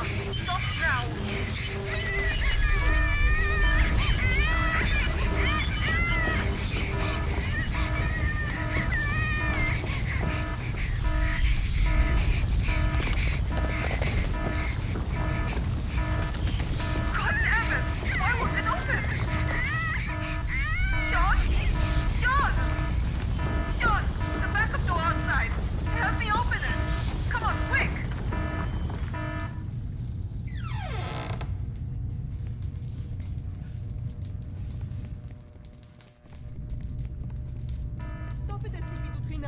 That's an order. Stop now.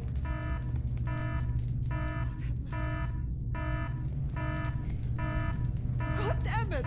Why won't it open? Sean? Sean! Sean! The backup door outside. Help me open it. Come on, quick! Violet, I told you you were playing with fire. Cut the bullshit and let me out. She's lost her mind. What are you doing? Open it! Open the damn thing! No. No, Violet. I can't. What? What do you mean? SCP-239 is out of control. Why would I open the gate? What the fuck are you saying? Open it! You're right, Violet. Victory comes to those who fight, and to those who last. You're talking crazy, Sean! This is not that! Open the fucking thing! An accident of this magnitude! It's just what I need to prove myself. Sean! Sean, don't think like that! We can work together! We'll do it your way! Your rules, your method! Whatever you want! Or we'll do... I know! I'll quit! I'll resign! Which plan is all yours? I will use these learnings to improve the plan and equipment. I've never been so certain of success. No, Sean. Let's not think like that. Let's talk things through. You have proven invaluable, Violet. You will not die in vain. No, Sean, no. No, no, no, you fuck! You fucking Sean! I quit! Sean! You should...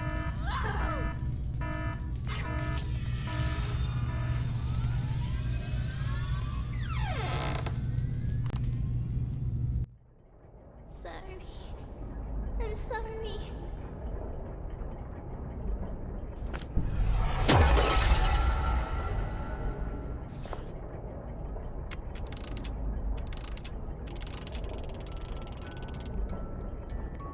D6744. The energy output is getting out of hand. How much longer? So this is the witch plan, huh? Are we anything more than tools to you? It's not about that. This is about saving the world. Either you fix this, or we're all screwed. That's what I'm doing. Then move your ass and do it already.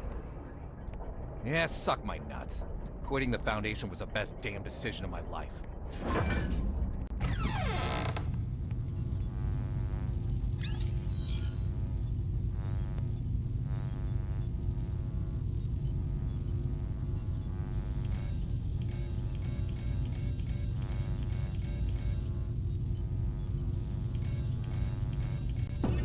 I now present to you the ARB Potential Development Device 2.0. This device is capable of not only better stimulating the potential of abnormal objects, but can also automatically turn on the respective electric field control, so long as the abnormal objects exceed the preset amplitude. This will ensure that the experiment is foolproof, with zero chance of runaway. The tragedy of Directed Tau 2 cannot be repeated. We must learn from our mistakes. We must not forget the enormous power of SCP-239. And we must treat security as a top priority. Otherwise, all of this will be for nothing. Do not forget the credence we live by. Secure, contain, protect. This we must uphold at every turn.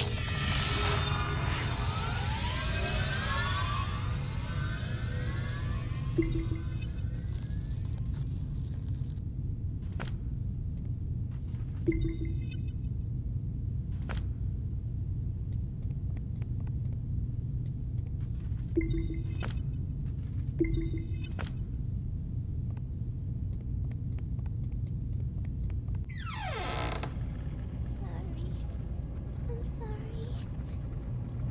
hello. It's okay. I just want to talk. No. Stay away. What happened? It's not your fault. Away! Oh, shit. You will all die! Die! You will all die!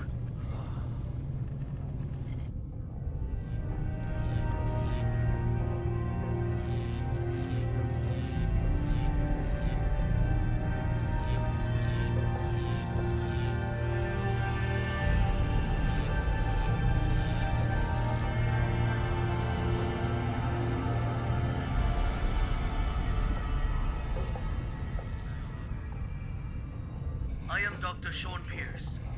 December 25th, 2005. 16:30 hours.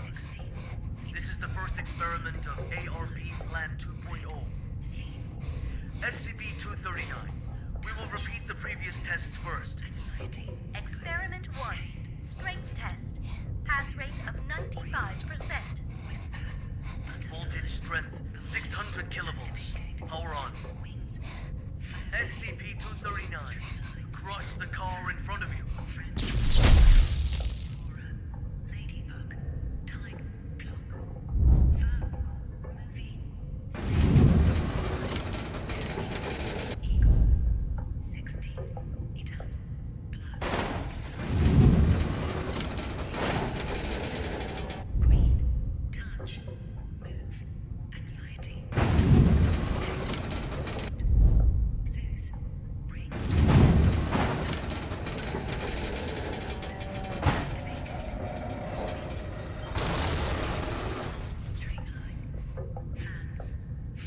Test completed. Pass. Go on. Experiment 2. Control test. Pass rate of 87%. Voltage strength 700 kilovolts. Power on.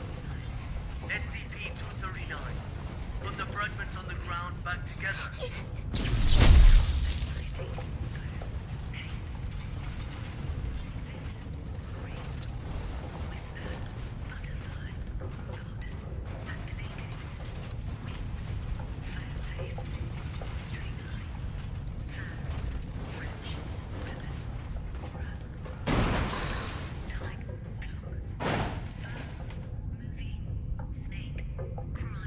Test completed.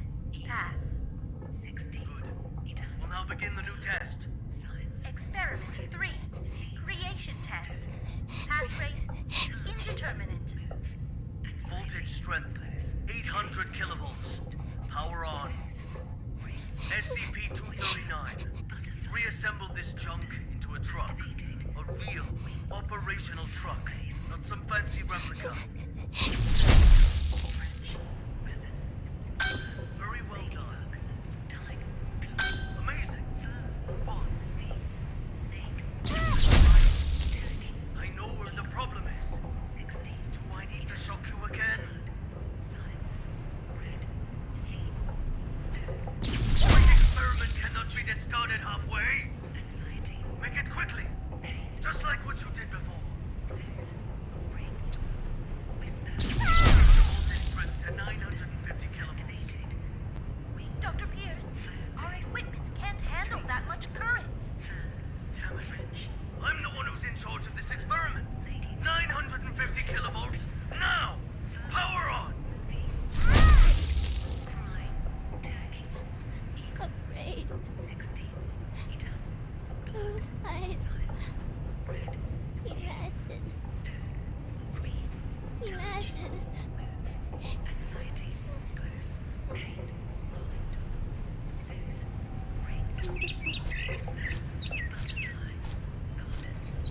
Beautiful. Amethyst. What the hell is this? Damn it! Stop trying to play violent tricks on me! I know how to deal with your useless imagination. Incredible.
SCP-6744. Nicely done. Hold on. The outflow of energy of SCP-239 has subsided and is now beginning to dissipate.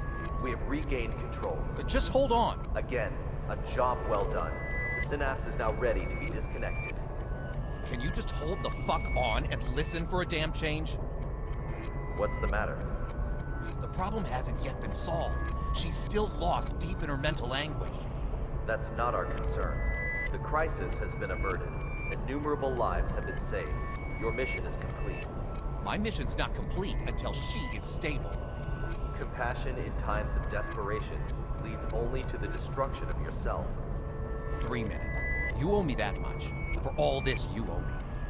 I can enter her subconscious and fix this. 3 minutes. Very well. I'll disconnect the synapse in 3 minutes. If you're not back, then so be it. I will show no compassion.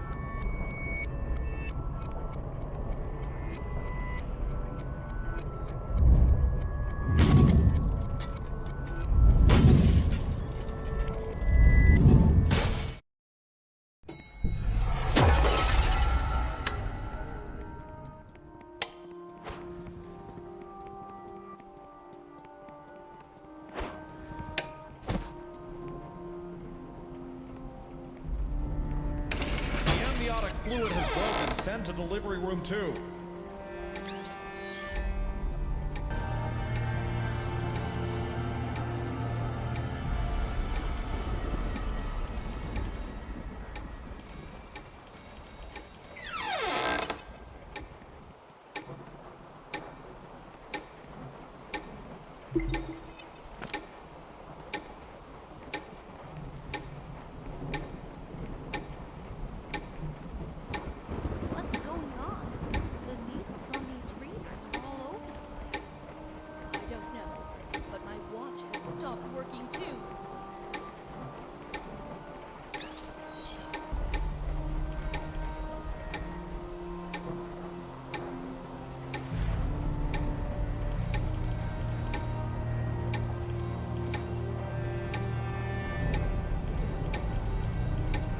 Maternal dystocia, profuse bleeding. Send to operating room now.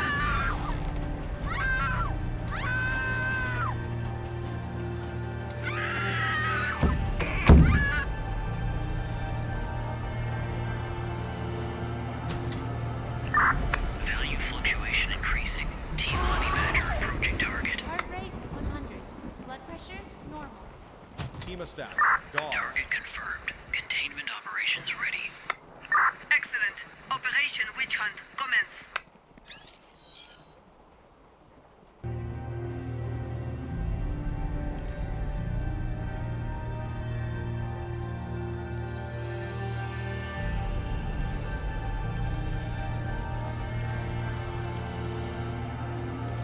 Congratulations, a lovely princess with beautiful blue eyes.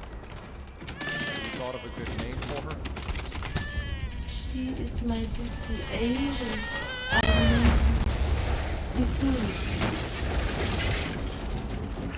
Target SCP-239 has been contained.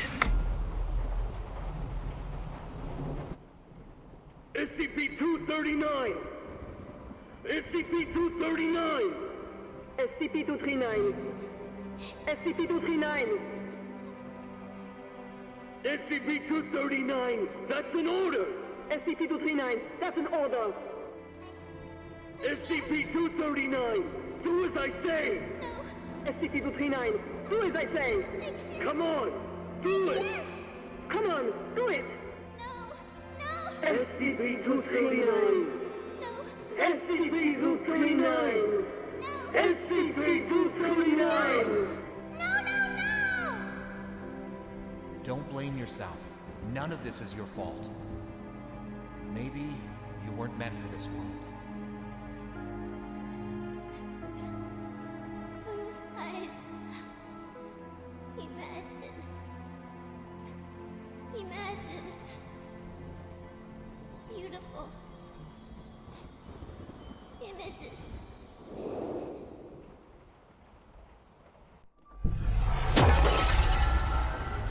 And Robin says, The home I want. My home is squishy all over, with shiny warm lights and no more cold steel. Filled all the way with beautiful star stickers. And colorful lights everywhere, everywhere. Everywhere I go, they twinkle, twinkle like little eyes. So many good books, with the cutest animals inside. They only say nice things to me. They always want to chat with me. So many beautiful decorations, a soft bed, and mountains of toys. I can play all day, anywhere I want. I'll have my favorite toy, a beautiful carousel. I'll ride and ride, and it will take me anywhere. There, I will not be yelled at. I will not be punished. I can sing as much as I like. I hope so much to live here forever. My home, Seguros' home.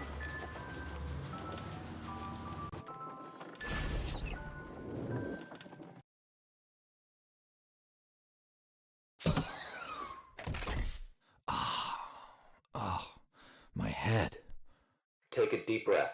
Just some minor side effects from the force disconnection. She's not coming back. What? In the end, she chose to shut off her subconscious. She'll sleep forever, like a plant. Maybe that's for the best. Anyways, our primary concern is the incident report. It'll require some brainstorming. Not my concern. I'll arrange for someone to take you back. See you on the next mission. Not in this lifetime.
Instructions.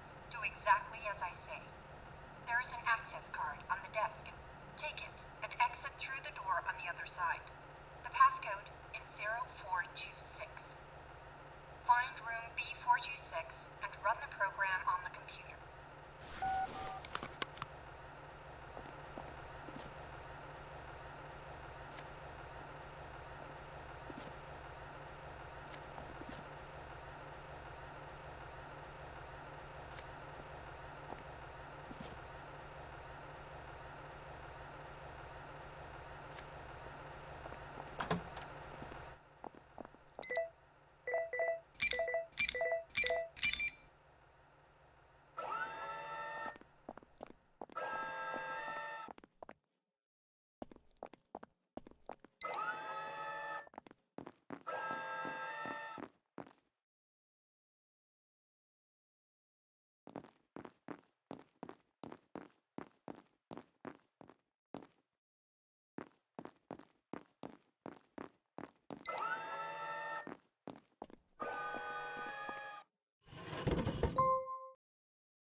you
I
am a toaster. I am a toaster. I am a toaster. I am a toaster.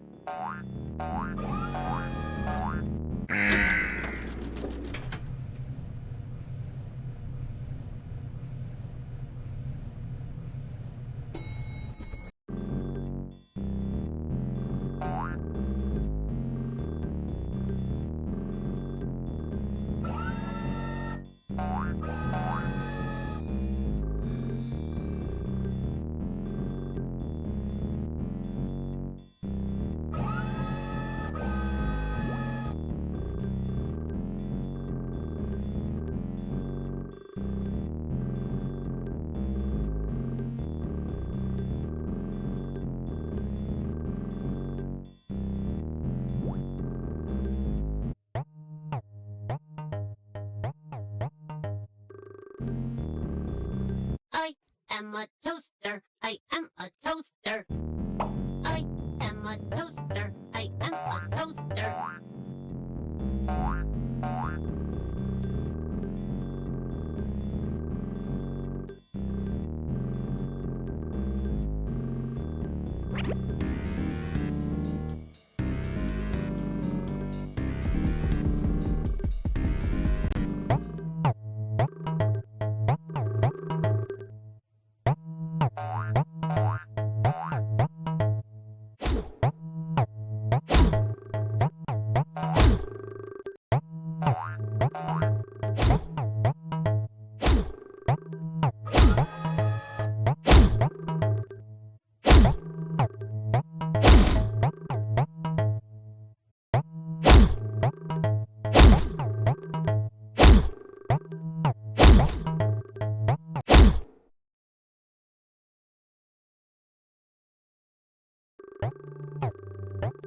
I am a toaster. I am a toaster.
give up and leave. Go through the red door. The past few months will have been like a dream. You will remember nothing after waking, and this road will end here. You go through the blue door. You stay in Wonderland, and I show you how deep the rabbit hole goes. Leave or stay. The choice is your own.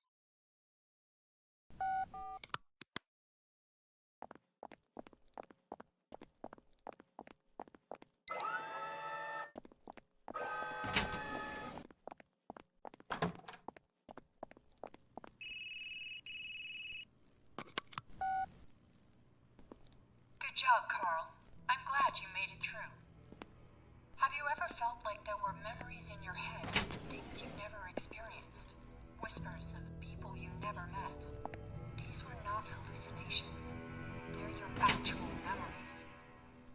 Carl, you are not a rookie at all. You are a member of Mega 5. You always have been. My name is Marion Wheeler, Captain of Mega 5.